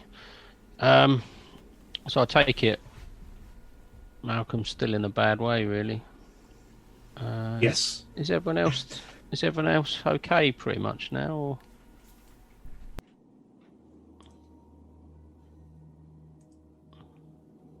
Maybe? I seem to think so. Malcolm was the one that took a lot of licks the past day. Yeah. Okay. Well, after my morning prayers, I shall attempt to call on Leander to do some healing on Malcolm. Yeah, as you're looking over the others, Brother Lomish, you can see that like Leopold and Weimar have got like a couple of nicks and scratches, but it's nothing major, whereas Malcolm has like taken a lot of damage. He's got quite a lot of wounds on him. Yeah. Okay. He's mashed up. Okay. I shall do that then. Give it a roll. See if this does the trick. Okay. So you call on the blessings of Leander. Yep. And you restore 4 hit points to Malcolm as you feel Leander's grace upon you, Malcolm, and fresh vitality flowing into your limbs as you all rest up for the evening in the shelter of the ruins. At which point, Weimar, can you please roll me a d6 just to see if anything like random happens during the evening? No, you're absolutely fine. The evening passes uneventfully. You wake up in the morning. The sun is shining over the horizon, like dancing on the white snow. And despite all the sort of bodies lying around, there is a strange sense of peacefulness in the ruins that you now occupy. As though, with the laying of the bride to rest, this whole place now sleeps peacefully.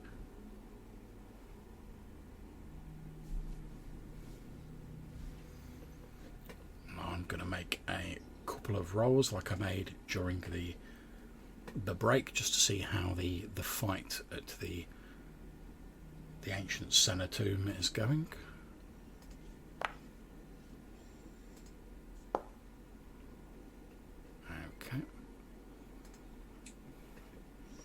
Either very, very well or very, very badly. Well, maybe you'll find out when you get there. If you get there. Dun dun dun.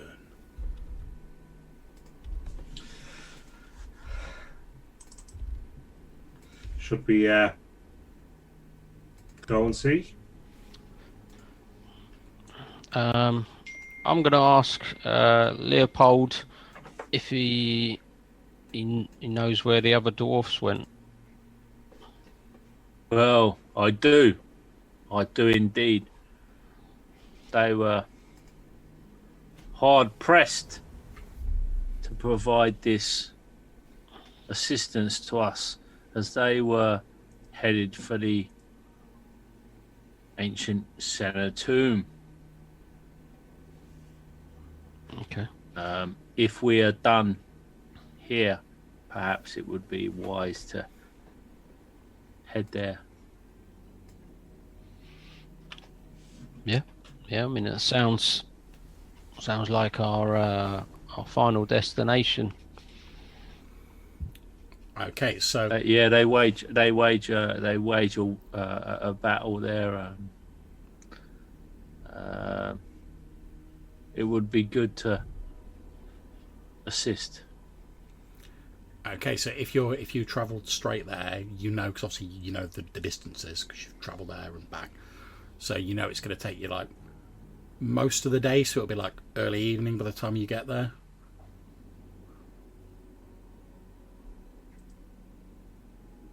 But if that's what you want to do, it's entirely down to you guys where you want to go, what you want to do. Are we happy that we've resolved by laying this spirit to rest? And you fellows of more wisdom and law than I, are you happy that we have done what we need to do here? It seems to me that there's something we will need to address eventually. I don't know if that's right now, but there's of course the John, what were they called? The ice water tribes? The mutant, the Ice Walker tribes, yeah. Ice Walker tribes. And that's the people who get turned into mutants by Takret and his master, right? Yeah. Or did I get that wrong? There's like a number of these like ice nomads, effectively, and like the Ice Walkers are like one of these tribes who were apparently sort of like betrayed by Takret, who was an outcast from their tribe, who sort of like corrupted the second in command, but I'll like get the tribe to like follow me, and I'll like make sure you're the first in command. And like before they realised what was happening, he'd used the evil knowledge of his ancient master to corrupt them into their present form and bind them to service. Yeah. So we will probably eventually need to address this Takret and those he has somehow ensorcelled into his service. And yes. I I feel like these Frost Dwarves are engaged in some of that, and maybe by aiding them, we strike a blow to that end. yeah, if we can have an accord with the Frost Dwarves, that might be a good thing. Do we know where they are? Where they're? Yeah. Well, they were headed to the ancient Senna tomb, and we could get there by the end of the day. My companions are keen to head that way. And I thought it was Takret that was at the ancient tomb leading the armies of the evil guys. So Yeah. it's a two for one. If we can take them out, that will free these Ice Walkers at the same time, possibly. Agreed. Well, let us go and see what we can see. Right. Mm-hmm. And in any case, safety in numbers currently I thought this was going to be a case of a curse hereabouts, indicating the nightly tombs and whatnot. I thought it was going to be a case of some kind of curse here, but not so much. Not so much. Or yeah, I suppose there was, but there's the actual thing is much bigger now. Yes, I think so. I agree. Probably going about with the four of us is not the best of ideas currently. Well, when Leopold finally arrived, that is. Yeah. Better late than never, I guess.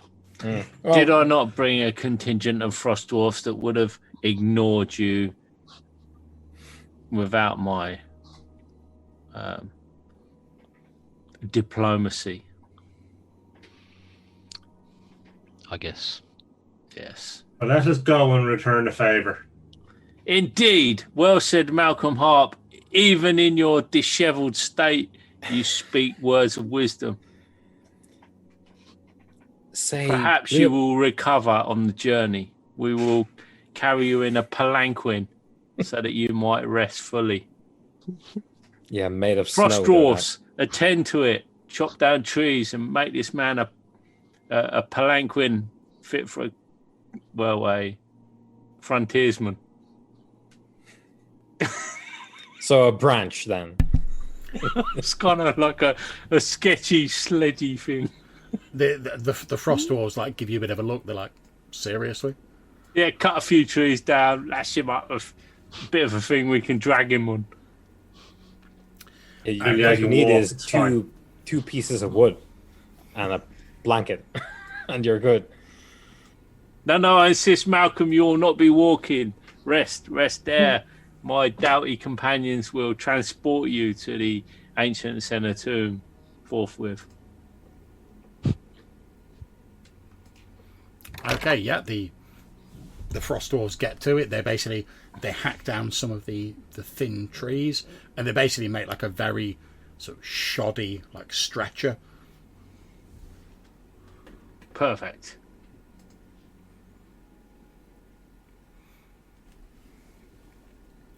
Okay, so what's the plan, guys? I guess we're just going to head to the tomb and suss out what we can see when we get there. Make haste. That's it. Okay, no problems. You get to the barrow, and there's pretty much no one living about when you get to the barrow. There's a few dead like Frost Dwarves, a few sort of dead mutants, sort of knocking about, sort of lying about. But that's pretty much it. I feel like we should have a better icon than a mapping pin, John. Can't we have like some savage axe or something? Hey, if someone wants to find me a better icon, I'll put it on there. Mate. How'd you do it? We need like a skull and crossbones. Or 4 likely lads. Rodney and down That's white. an Only Fools and Horses icon. Well, I shall see what I can do for the next session. Oh dear. I'm not being Granddad. Yeah, so I mean, is it fairly clear and obvious the main entrance to this? Yeah, it's a large barrow with like an opening in the front of it. The Frost Dwarves who are accompanying you say we should take the hidden way down to the lower levels and join our brothers in the fight. If we go in through the front way, we'll have to fight our way through the minions of Takret before we even get to our fellows. And lead the way, Master Dwarf. Okay, they lead you into the hills slightly to the northeast, and after sort of moving around it, they move sort of undergrowth aside. You see that like basically they're very like skillfully like hidden a concealed tunnel, and they they basically open it up for you, and they start heading down this concealed tunnel, which seems to go for quite some distance, sort of like sloping down shallowly at first, and then more steeply into the depths below. And as you're sort of getting near to what's, you would guess by the way the dwarves are sort of readying themselves, is like the end of this tunnel, you can hear the sounds of fighting and combat taking place, at which point I'm going to move you on to the lower level of the dungeon. Now, I can't remember if any of you have got torches set up on your characters, so if the whole thing immediately goes black and you can't see anything, let me know and I'll set that up.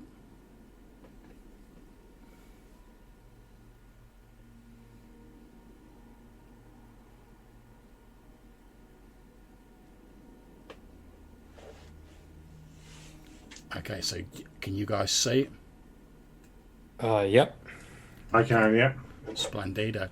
In which case, the chamber you're in, the southern wall behind you, there's like a hidden panel, which as the dwarves get to it on the other side, they fiddle with some sort of hidden mechanism and slide it to one side, and it leads into the by now sort of slightly familiar stone chamber of this barrow mound. You can hear the sounds of fighting up ahead. The dwarves immediately charge straight up ahead, and you hear their footfalls sort of pounding down the stone as they run to join in the combat with their fellows. Sort of like leaving you. They obviously like know their way, so they sort of like leave you behind pretty much. So you guys are free to act as you see fit.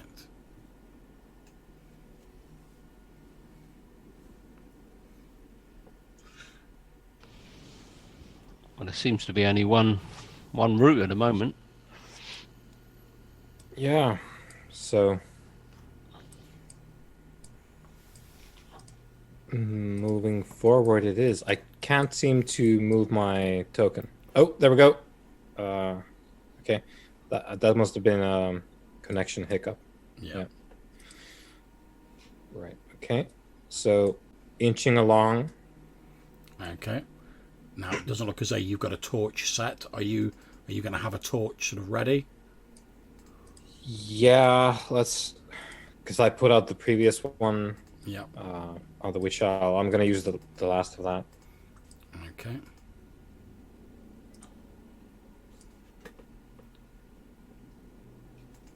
And we probably need a restock. I don't know about you guys, but I'm running out of stuff. There's a few in the central pile. Right. So there's a few to draw from if you want to. Yeah. I still have like the 3/4 of one. Economizing. Yeah. Yeah, on the frontier you use it all. That's it, you may do with what you've got. Yep. So Pecan. Okay. Is this an alcove, John?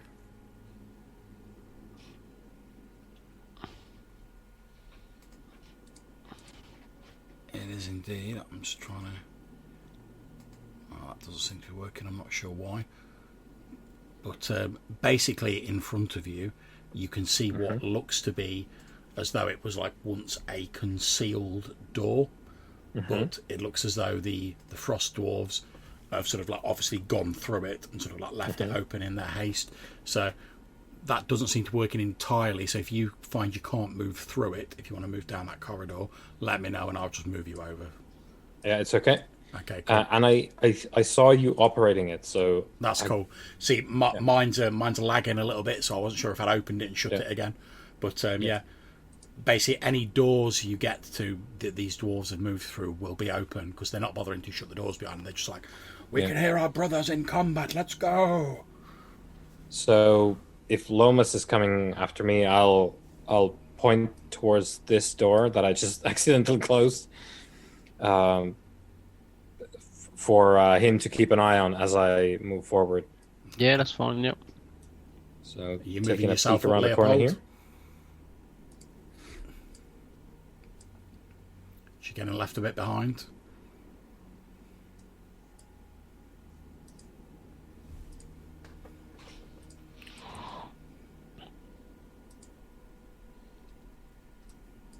So did the dwarfs continue to the north? Did you say, It John? would appear so, yeah.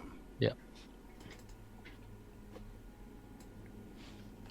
Well, I'm gonna have a little look up there while the others continue. Okay, not a problem. Have you got a torch, Brother Lomas? I haven't, but I shall surely light one. Let me check my inventory. Yep, I've got 6 torches. Okay, in which case I'll just set them up. Just give me a second. I shall put that down to 5, just so I don't forget. Okay, so you light a torch, and you can see the stone chamber that you're in. That door will be open, unless I've just shut it again. I'm not sure which one. To the north? No, to the east. Oh. Like I said, my system's being like horrendously laggy, so. Yeah. It's not showing at the moment. Okay, let's try it again. Well, it's fine. I'll tell you what you can see anyway. So beyond that is another stone chamber. You can see that there are 3 of the mutated soldiers of Takret in that room. As you like open the door, they sort of turn round and spot you there.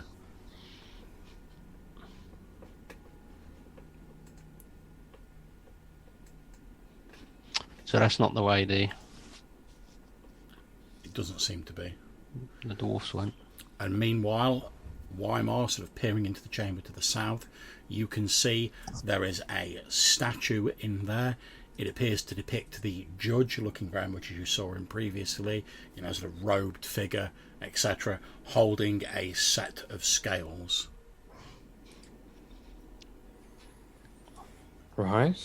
I'll step closer, take a closer look, maybe, with the torch.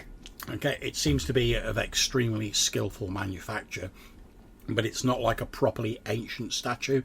It's obviously been made like, it's not been made like last week, but it's not sort of thousands of years old. Yeah, and I suppose, given that it's not exposed to the elements, it wouldn't erode anyway. Yeah. That much. So it's, for all that I can tell right now, it's a statue. Yes. There's no other functionality. It's not an altar for offerings to be placed on or anything. It doesn't appear to be, no. Yeah. Okay. Good. So I'll get a little bit forward here Okay. as I hear Malcolm scuttling about behind me. Okay, so since the 3 mutants have spotted Leopold and Brother Lomas, effectively we're going to go into like a small sort of combat. So I'm going to drop all the people who know you're there into a combat. Reroll the initiative. Okay, so the mutants are going to get to go first. So basically 3 of them come. Oh, maybe I'll just move everybody. That'd be clever on me, wouldn't it? So 3 of them come barreling through the doorway.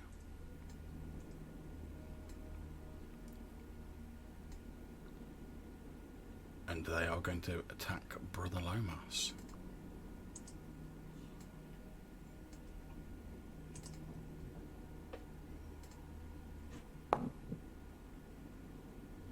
One of them misses horrendously.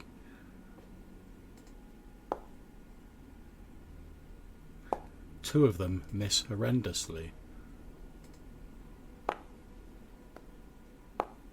One of them, however, strikes you with its crude cudgel, causing you 4 hit points of damage, Brother Lomas, as these 3 shrieking mutants rush through the doorway and start laying into you with their clubs. Obviously, Malcolm and Weimar, you can hear this going on because it's not too far away. So next to go is Malcolm. Okay. So hearing that there's something going on, I will come back. 2, 3, 4, and I think I can get in there, and I will attack this one with my sword. Okay.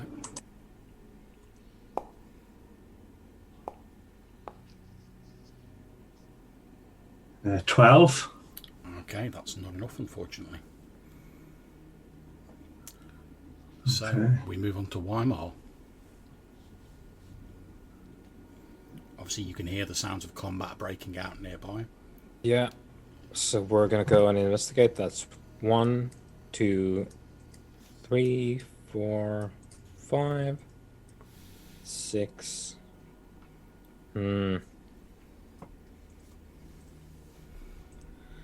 Well, I can make it past Leopold. Yep. So I guess that's what we'll do. Okay. I'll go there and get out the sun sword. Okay. As you pull it out, there's the white flame licks around it. However, it remains uncharacteristically quiet. Perhaps still mourning the loss of its friend. The somber sword. Indeed. We then move on to Brother Lomas. Okay. I should just move slightly just to make it easier for my companions, and I shall use my staff to swing at this mutant standing in front of me. Go for it. Oh. Okay, describe to me how with incredible cinematic style you, no doubt twirling your staff, you dispatch this mutant. Well, as this was one of the mutants that made a rather foolish attempt to attack me, making a stumble forward, the creature almost falls upon my staff as I go to jab at it, and this staff just goes down its throat and almost comes out the back of its neck, sort of killing it instantly. And indeed, that's what happens. The mutant barely has time to utter a strangulated gurgle as it falls to the floor dead. Leopold. I rush forward into this space created by a companion and bring down the Frost Dwarf axe upon it. Ugh, or not. A practice swing. Indeed. Okay, so on to the next round. So it's the mutants. So there's going to be one attacking Malcolm and one attacking Leopold. So the one attacking Leopold.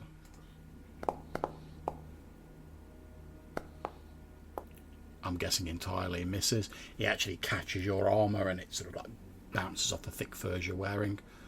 The one attacking Malcolm also misses.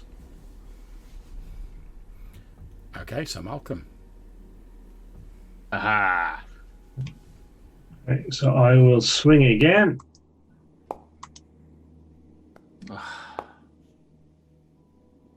13. Yep, it's good. You cut down the mutant who's trying to swing its club at you, ducking under its blow and stabbing under its armpit and up into its chest, dispatching it. Oh, nice. Weimar.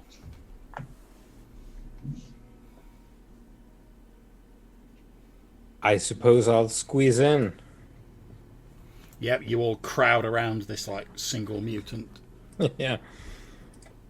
Beat It's the crap out of it. It's a proper beatdown. Yeah. Yep. Here we go.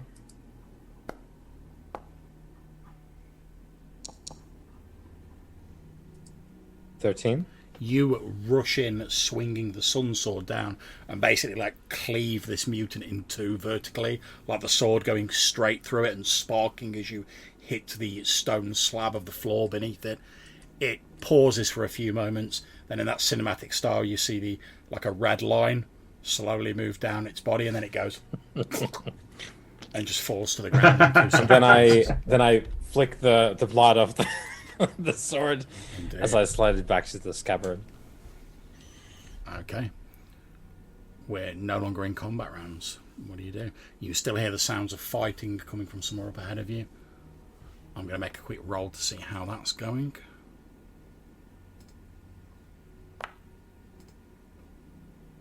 We go north or east?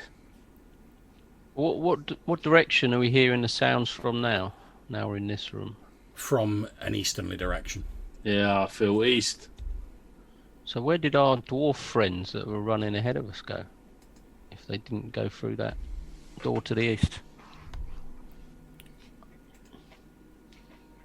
I assume they didn't go through that. If they're still there. See, that's my fault. That door should have been open. So they obviously have gone this way. I've just opened it up again. Oh, okay. I couldn't get it to work originally for some reason. Oh no, I just meant the fact there were some mutants there. I'd have thought they would have engaged them rather than just been able to run straight past them. Maybe they weren't there when they came through. Yeah. No, that's fair enough. Okay. Why should we take chase in that direction? Yeah. My way is barred. That's because you've just shut the door. Can't get through. How do I open it? I think it's because you're. So you use your arrow key to move the There you character go. forward. I've moved you through it. All right, I'm through.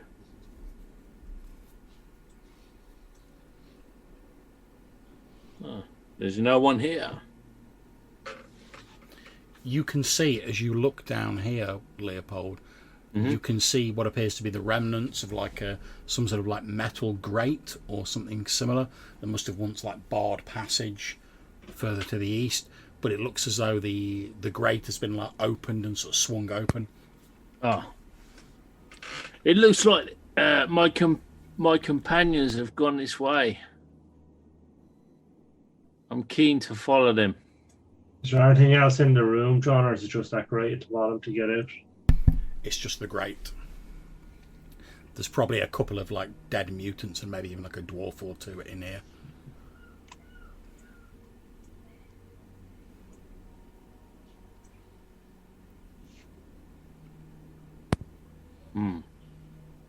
Is what can I hear now, John? Can I hear these sounds of combat still going on? Yeah, you can still hear sounds of combats, and you hear what seems to be a number of screams, although whether it's the mutants with their battle cries or dying, or whether it's the dwarves, it's difficult to tell, given the cacophony that's going on.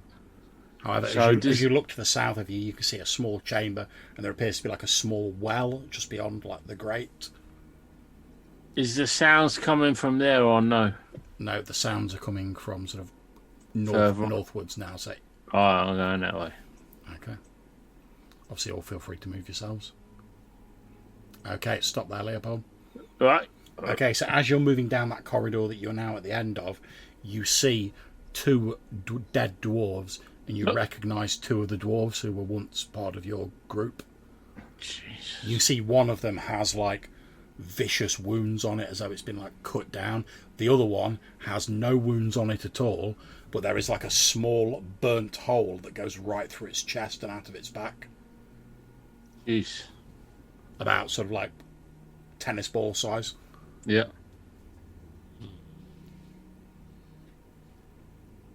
So whilst everyone's running up ahead, what's Weimar doing?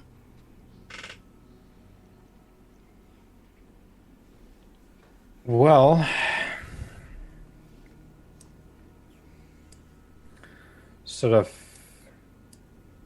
thinking of the statue there. And well, I suppose I like to think that maybe the sword has a sort of feedback that he gets as well, because the sword is feeling quite down. Yes. I think Weimar is a bit too. So there's a lethargy that he's laboring under currently. Indeed. So it's just sort of like absent-mindedly thinking of the statue that he saw and very slowly following along. Okay, no problems. Okay, Leopold, you can hear the sounds of fighting like very close to you now. Like it's got a lot louder. Like you think it must be like literally like just round the corner is probably like where the fight's taking place. Yeah. Well, I'll push on. I don't know about that tennis ball size hole through my companion's chest, but okay. So as you move round the corner, Leopold, you can see at the intersection of the corridors is one of these mutants, and just sort of to the west, sort of over here, is where from further down that corridor is where the mainstay of the fighting's going on.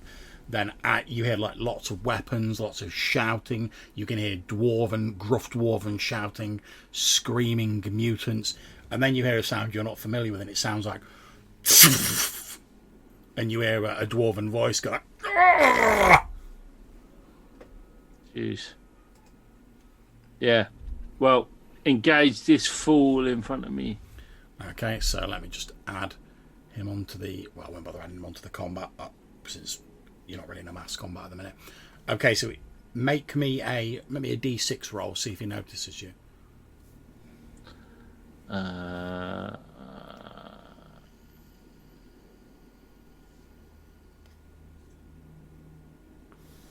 Tree. Okay, you are grand. He's obviously a lot of the noise of combat is covering your approach, so he's like paying full attention. Like he's obviously like one of the rear guard, getting ready to like move in. And you all get like a surprise action to basically come in from the side and like blindside him, because he's not expecting anyone else to like randomly turn up, because obviously he doesn't know about the secret passage. So he's like, well, how's anyone going to get down here who's not down here already? Yeah. So twat him with my axe. Yep, go for it. Boom. Jeez. Okay, so you run in, swing your axe, and at the last moment he lifts up like a scaled, sort of clawed arm that seems like quite heavily armoured, and he takes the blow on the scales. Some of the scales chip off, but he doesn't appear to be massively damaged by it, and he like screams out wordlessly, like, alerting his companions that you're there. I spit in his face. Okay, so I'm going to add the other peeps to the combat tracker since they now know you're there. Okay, and we'll effectively start normal combat rounds. So we start with Malcolm. Okay, so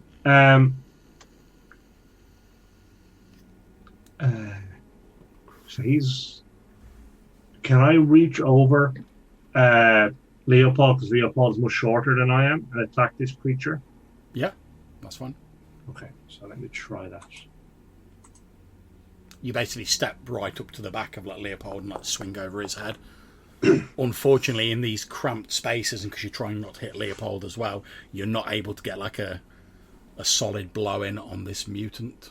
Okay. So Weimar, obviously you can hear like the shouting and the combat sort of up ahead of you, and you can see Brother Lomas stood at the end of the corridor ahead of you.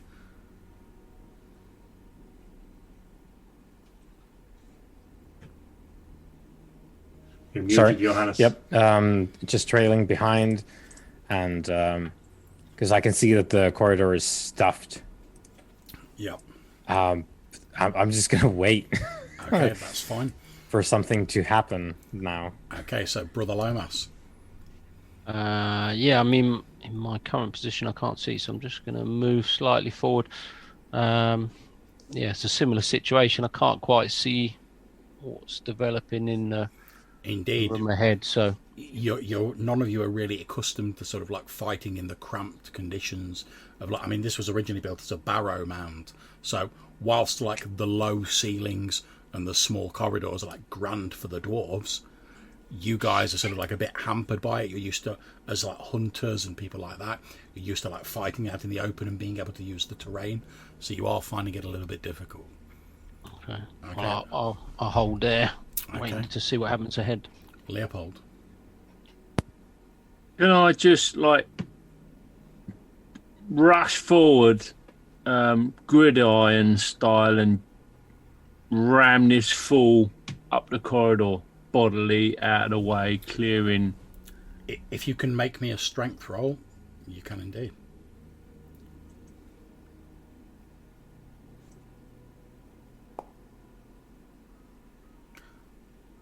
Okay, so with that roll, I'm going to say you do push him back a little, but you've literally only pushed him back like a tiny amount, so you're now there. Holy crap. And as you look down the corridor to your left, heading to the west, you can see what appear to be like 3 or 4 of these Frost Dwarves. There are 2 of these mutants fighting them, and sort of stood in the middle is a haggard-looking human figure wearing dark robes. And he's sort of holding his hands up like that. You can see like a sort of an arcane glow flickering around his hands. Yeah. Okay. However, as you watch, you can just see, like, at the far end, beyond the people who are fighting, you see from an alcove 2 more Frost Dwarves step into the main corridor, and between them is what appears to be a much older, like, much longer bearded Frost Dwarf wearing like more elaborate clothing, and he's like holding a huge axe in his hands, and he screams out in this bellowing voice. He's like, "Stand and fight, my people! Today we earn the forgiveness for our ancestors!"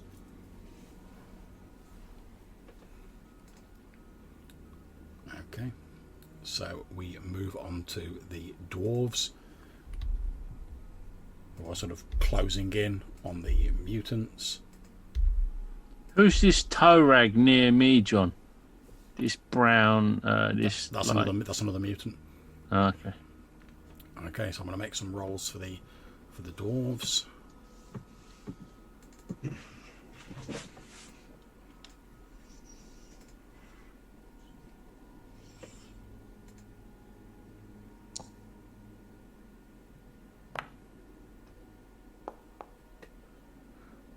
Okay, so this Frost Dwarf here sinks his like ice pick into the mutant, the one you just referred to as a toe rag, like just sinks it into the front of his skull between his eyes, and then wrenches it out. You see like a splatter of mutant brain matter on the floor of the corridor, and the mutant falls to the ground. Former toe rag. Okay. So the next one doesn't really do anything. So you can now see there appear to be sort of 5 or 6 Frost Dwarves, and this like one who's obviously leading them, and there's like a single mutant, and you presume Takret, this figure in robes, sort of stood there in the corridor. However, now it is Takret's turn.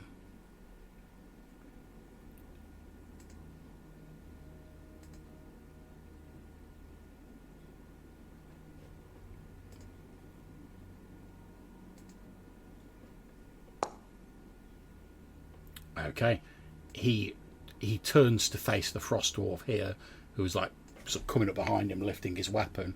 He points a sort of shriveled hand at him. The arcane energy seems to collect around his hand, and then it flashes forward as a bolt of arcane energy strikes this dwarf in the chest and literally burns through his torso and comes out the back of him. The dwarf sort of like looks down for like a moment, like looking at this hole straight through his chest, and then he just crumples to the floor.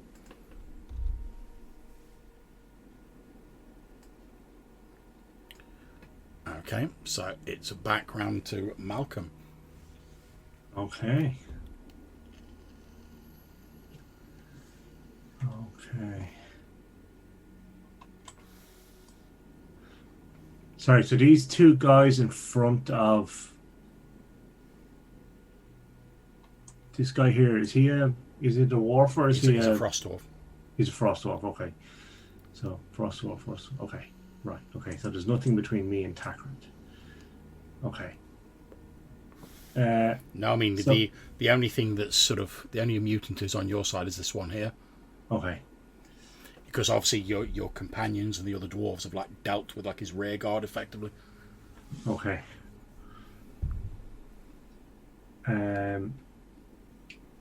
So I think I'd like to. Oh, I'm just going to hang on. Where am I?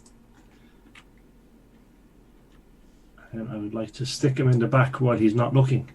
Well, he's sort of facing your direction anyway, because he shot a magic missile at the guy who was in the space that you're now in, so he's facing your direction.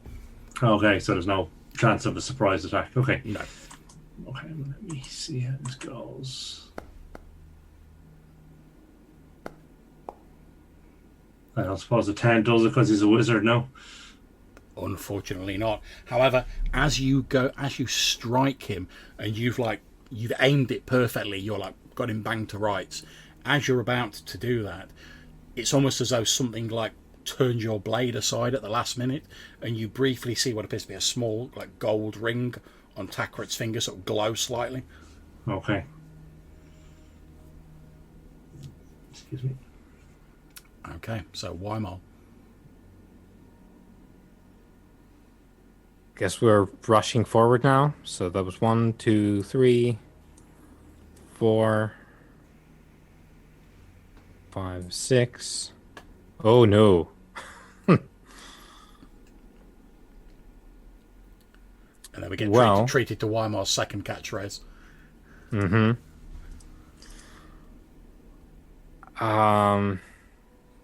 Well, I don't have the reach to attack here.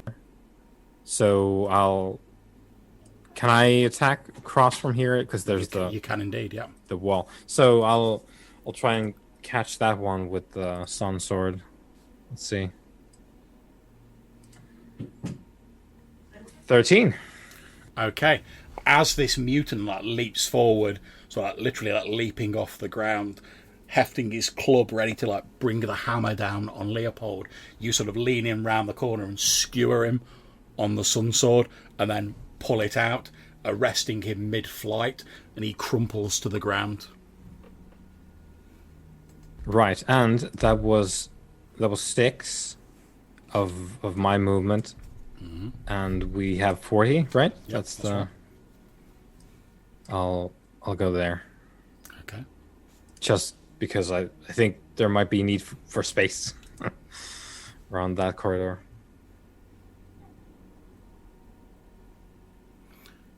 Okay, so it's now Brother Lomas. Okay, obviously hearing the fight and that, I shall continue up the corridor to see what the current situation is.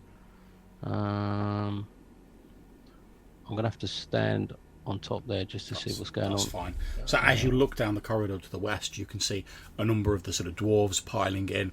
They're sort of trying to get past this mutant. Behind him, sort of facing off against Malcolm, is this cadaverous human figure in these dark robes with these malevolent energies playing around his fingers, and you have no doubt that this is the evil warlock Takret. Okay. Well,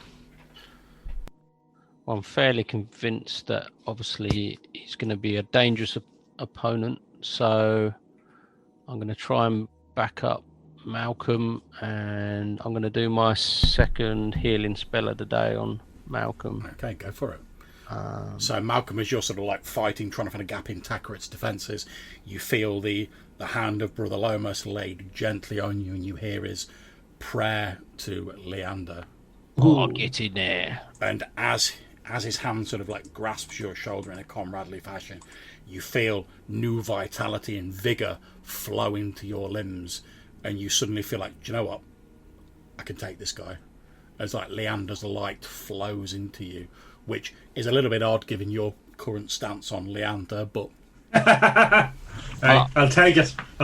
Indeed. I'll only be whispering this. I won't be I'll be calling it out to Malcolm. Yeah. Don't want to put him off. Yeah, he just like leans over and he's like, Leander rules. Okay. So that's Brother Loma, so we're on to Leopold. Can I get down there at all, John? Or no? Not really at the moment, because it's like... Although, to be fair, yeah, you could probably squeeze down there because you're a dwarf. So, yeah, you could probably move on to the same square as Malcolm if you wanted to. Ah, yes, indeedy. Would I have been able to step back after my action, John? Sorry. Yeah, that's fine, yeah. Yeah. Because I don't think I'm very much use Right. in that situation. I will elbow my way through.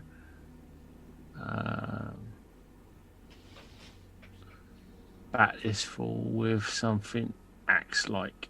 Would it be an axe by any chance? Yes, exactly right. Yay! Oh, Boom. Hey! nice. Okay, so you deliver this vicious, like midriff, like slice diagonally across the midriff to Takret. He lets out a scream as like blood sprays onto the walls, and he falls like back down onto one knee, sort of like clutching his chest.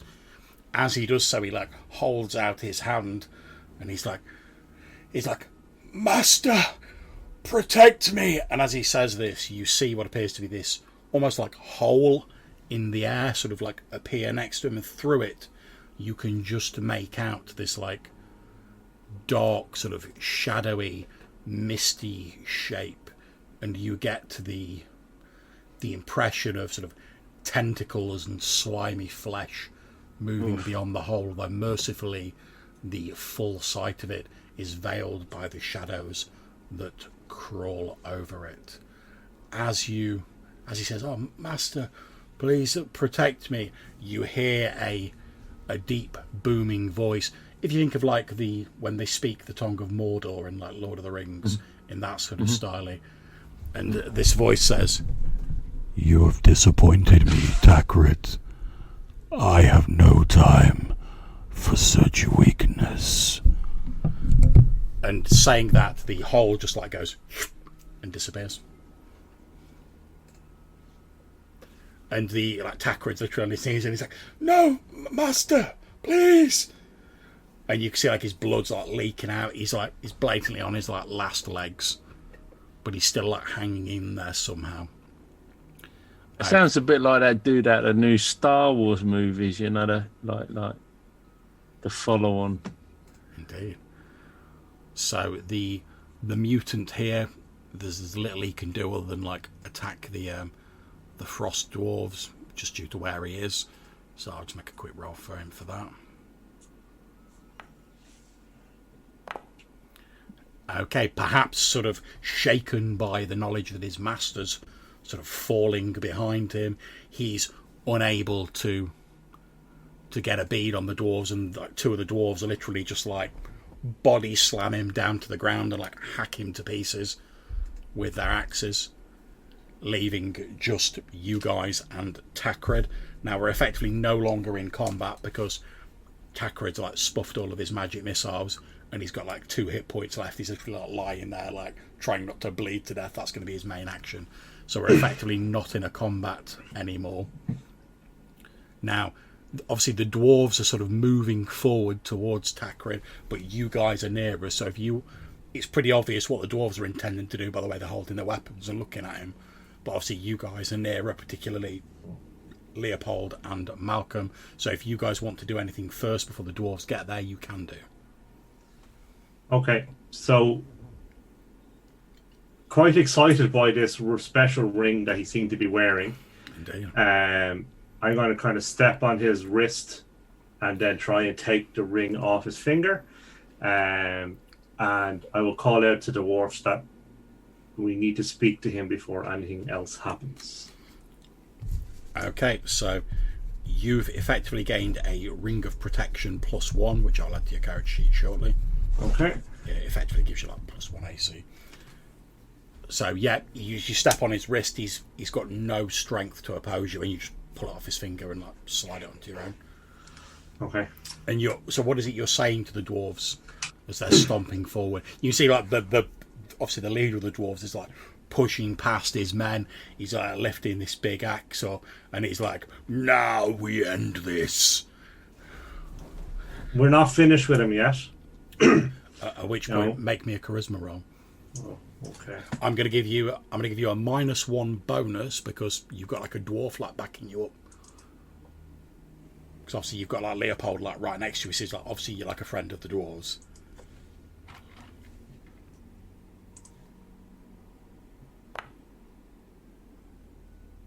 Okay.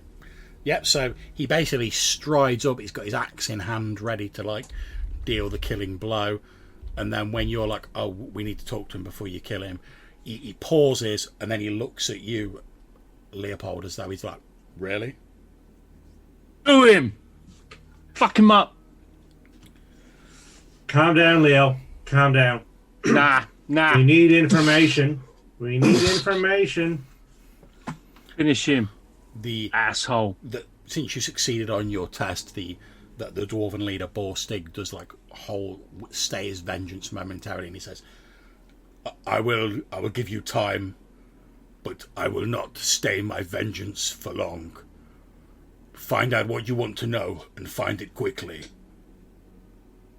for his reckoning is at hand. Indeed.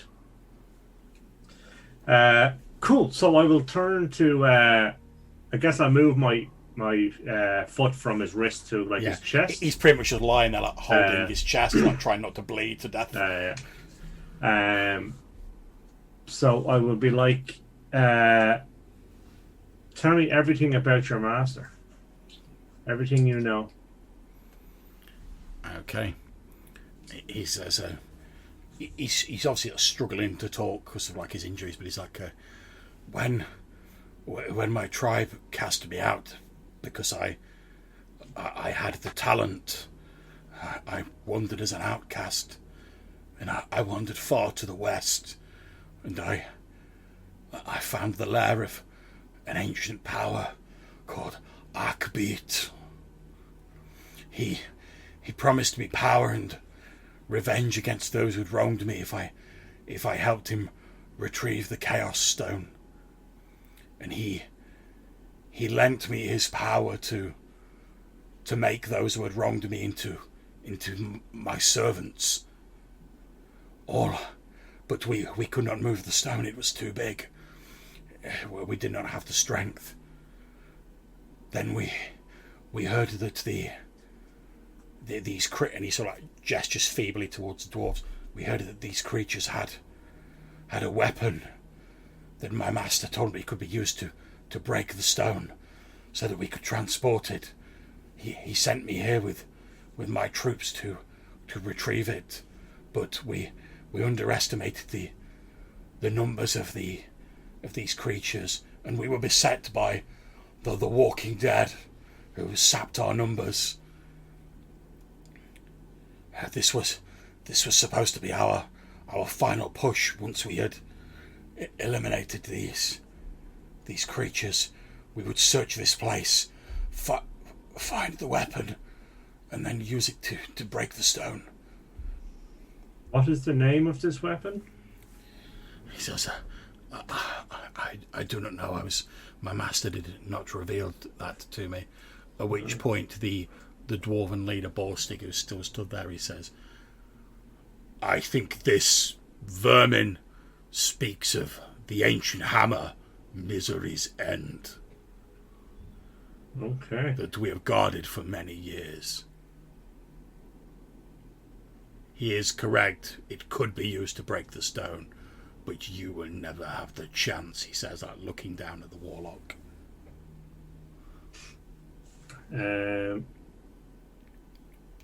Does your map covet any other chaos stones? If he does, he has not told me, but I know that the creatures that I have made are a pale reflection of those which serve him. He is far more mighty in the arts than I am, such creatures he has. He promised to teach me if I retrieved the stones. He said he would be able to unlock great power from them. But he has forsaken me. He has. I have failed him. Thousand Pearly.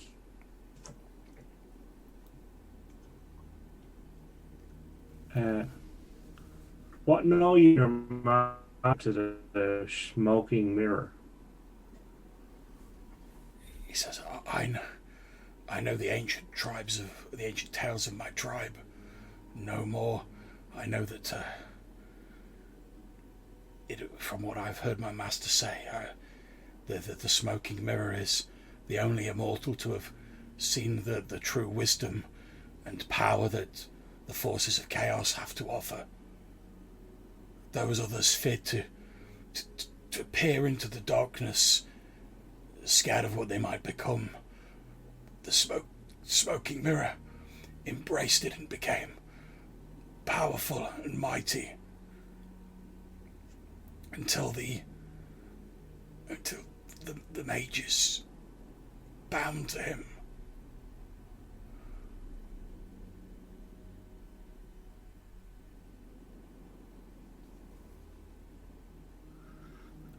Okay. At which point the dwarf says, have you asked your questions?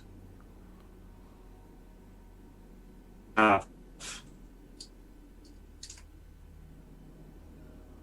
Although when it's done, I have questions for you too. There'll be time for that later. And he hefts this axe and he just brings it down, splitting the skull of Takret clean in two. And then he looks at all of you and he says, many of my people have died fighting against this vermin. Those who survive, it is our way. We will now feast and lament their loss, but give thanks for those who have survived. Come, join us. Certainly. It has been a lie. Okay. At which point you're led by the remaining dwarves through, sort of up through this barrow, which seems to have like 3 levels. And as you go, you see that there's other dwarves on the way who are like finishing off the last of the mutants. You hear as like the dwarves are talking as they meet other dwarves and like collect them who sort of join in the party, that once Takret was dead, most of the mutants sort of fled, and many of them were like cut down, and they're sort of like moving the bodies and like getting rid of them. But we cut to a scene maybe half an hour later in a large stone hall deep in the barrow. A number of wooden tables have been set up. The Frost Dwarves that survive, there must be about 24 of them in all, give or take, are all sat at these tables. Obviously you guys are given places to sit as well. There's like furs for people to sit on and stuff like that. You see there's like a large ornate sort of stone throne with like animal skins over it, which is where the dwarven leader Borstig sits down, and he says, my people, we have suffered greatly through these years, and we know that we are paying for the sins of our ancestors, but I believe that today we have perhaps earned some measure of forgiveness.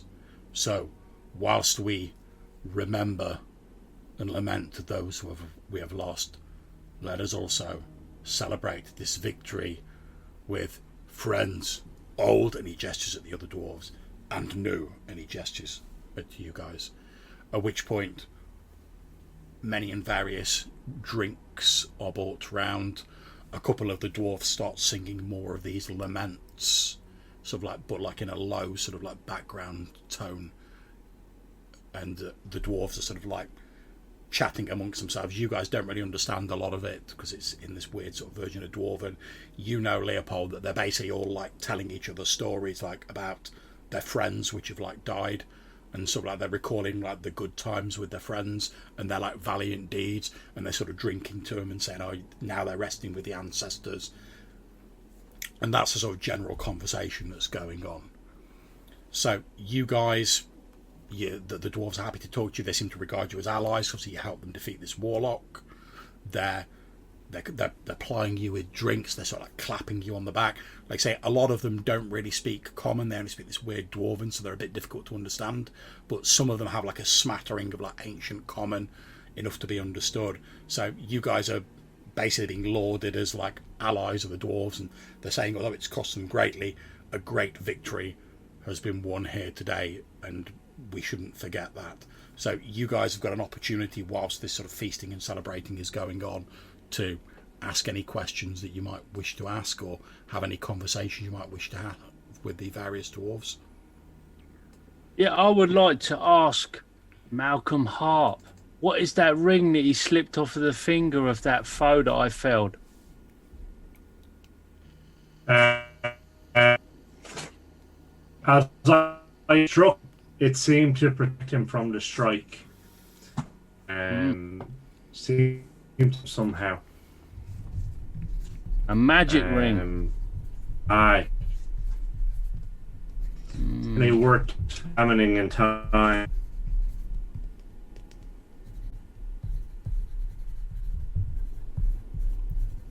Okay. I lost. Yeah, your sound sort of dropping out a bit, Rob. Yeah. Oh, sorry. It's all right, man. I have to remember what.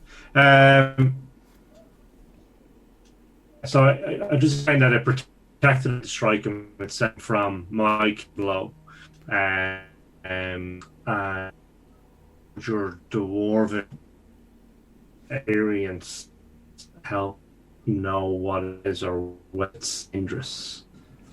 Yeah, so he's saying that the ring seemed to protect the warlock from his blows. He's not sure if your like dwarven sort of experience would like, and your sort of talents would let you know like any more about it.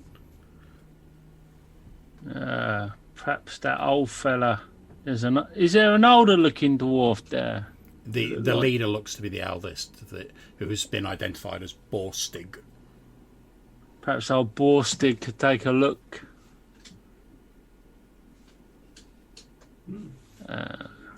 Borstig, we recovered this ring from the sorcerer. He likewise spits when you say that, and he like, nods at you approvingly. And then he walks over and he has a look at the ring and he says, it looks to me as it has a minor protective enchantment on it. It is a trifling thing, but it may make you slightly more difficult for an enemy to injure. See, always a bonus. And then he like looks at one of the dwarves and he says, "Bring forward what the warlock had on him." At which point a dwarf comes forward, like carrying like an animal skin that's obviously wrapped around something. He lays it out on a table in front of you all, and you see what appear to be a number of gemstones sat on the animal skin. And there is also a small clay vial with a sort of like a bung in the end of it. And these were on the warlock, yeah? The dwarf nods, who's put it down. Borstig says, I have a proposal for you. Since you are friends, you have proved that. I give you the choice. You have heard that one of the reasons we have tried to keep the Misery's End's existence a secret is because it is a powerful item that evildoers would seek. It is clear to me that we cannot simply hide it here any longer now the enemy knows it is here. So I give you the choice. You can take this, and he gestures at the stuff that's on the animal skin, he says, or I will give into your custody Misery's End, on the understanding that you will take it far from here and you will keep it safe. What say you?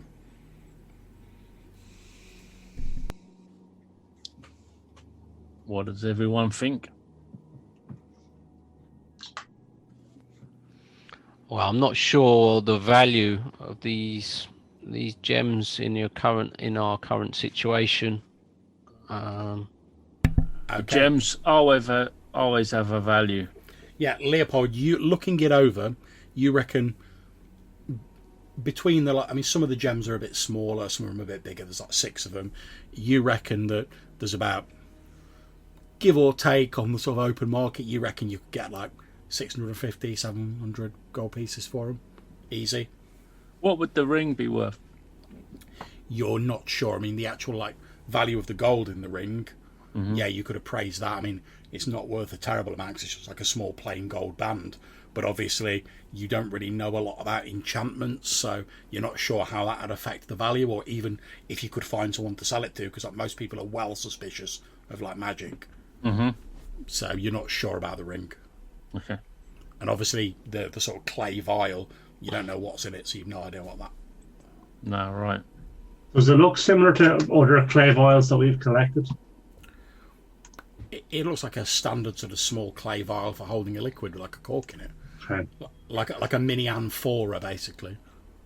Probably something to save his wizardy arse in times of need.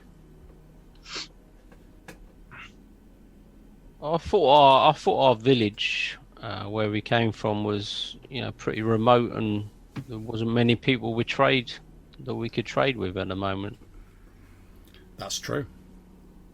So I'm not sure the value of gems if you've got no one to trade them with or sell them to.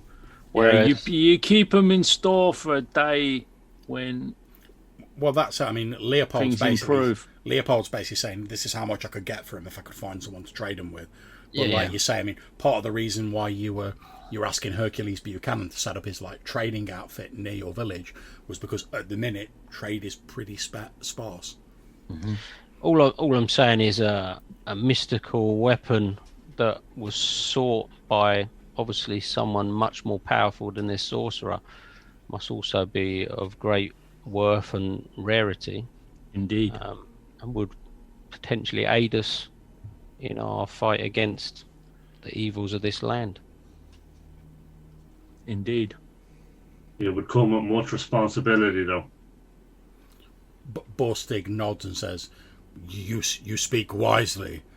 Carrying such an item is challenging. There is a reason we do not wield it lightly. If it is known that one possesses such a thing, it can attract the wrong sort of attention. You have seen the warlock's attack on us was motivated by his greed and his desire for this item that we prize. And that is With why great power comes great responsibility. There is Indeed. no doubt. I was told the same by my uncle Benstig.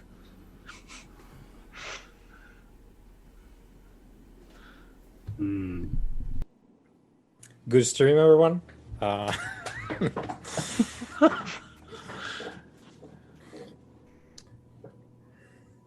Well, sounds we. What will you do with it if we don't take it with us? I will deliver it into the hands of one of my people who I trust, and I will have them, with some of my people, take it far from this island to see if they can find it a suitable place of concealment.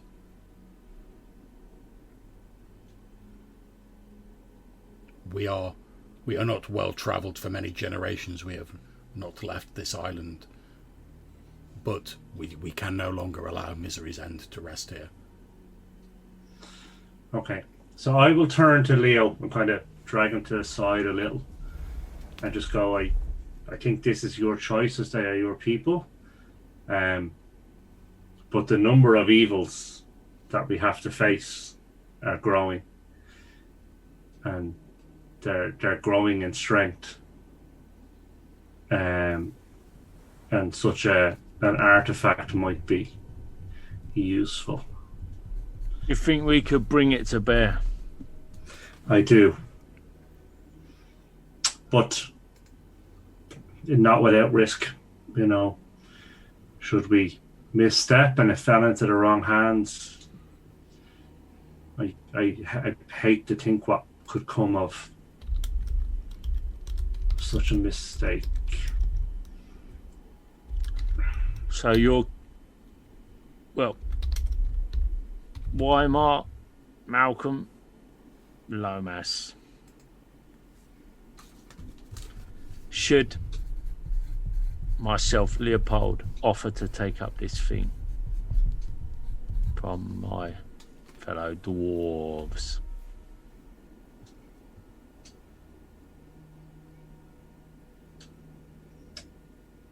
I believe so. I believe that the dangers that we face to tame this land and to prevent the recurrence of previous mistakes will require much power that we do not currently have and much knowledge that we do not currently have. And I believe that this artifact may give us both. Well, they seem like they've grown tired of... maybe not tired is the word, but they've... it's been a burden on them for some time. Fatigued. Yeah. I feel Leander has presented us with this opportunity, and I feel that we should not waste it. All right. As you say that, Borstig looks at you, Brother Lomas, and he says, What is Leander? Worry not, Borstig. Leopold, we're representing our assembled throng. We'll take up the burden and carry it forth from here, and you need concern yourselves no longer. We can take it in our safekeeping. He nods, points towards one of the other Frost Dwarves and says, Hanvas, take those two, bring forth Misery's End. At which point they head off, and about 15 minutes later they come back in, so very reverently. The one identified as Hanvas is carrying this like large warhammer, with the end of which appears to be made out of this strange sort of cyan coloured stone, and there's like dwarven runes inscribed all along the sort of wooden haft and carved into the actual hammerhead itself. And they literally move forward, and they're sort of like holding it up to you. I'll like roll up there and maybe like kneel down or something, and offer up some words of thanks to the ancestors.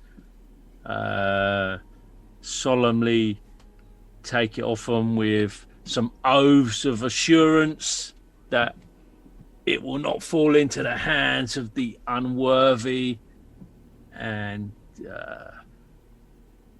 we'll kick some ass.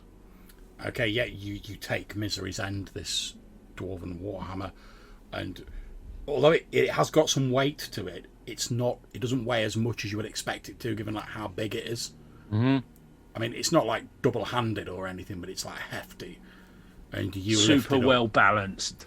At which point, Borstig nods approvingly, and obviously you take like a few like experimental like swings with it, getting the weight of it and whatever. And Borstig like leans down next to your ear, and then he, in an almost like slightly mischievous voice, he says, "Throw it." What now? Yes, and he points at like an empty table that was occupied by Hanvas and the others who haven't sat back down again yet. All right. Okay then, if you are sure. Yeah, I'll throw it at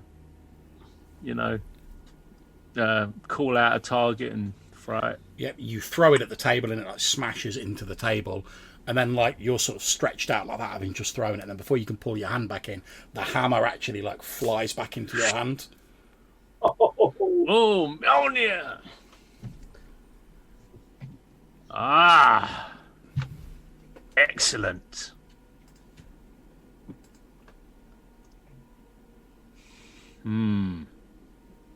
A fine weapon. At least you won't lose it. Indeed.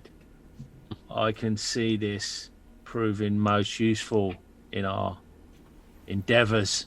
Indeed, and if you check your inventory, you will see that I've added Misery's End to your character sheet. Given that it given that it can be thrown, it can be used as both a melee and a ranged weapon. Oh, cool.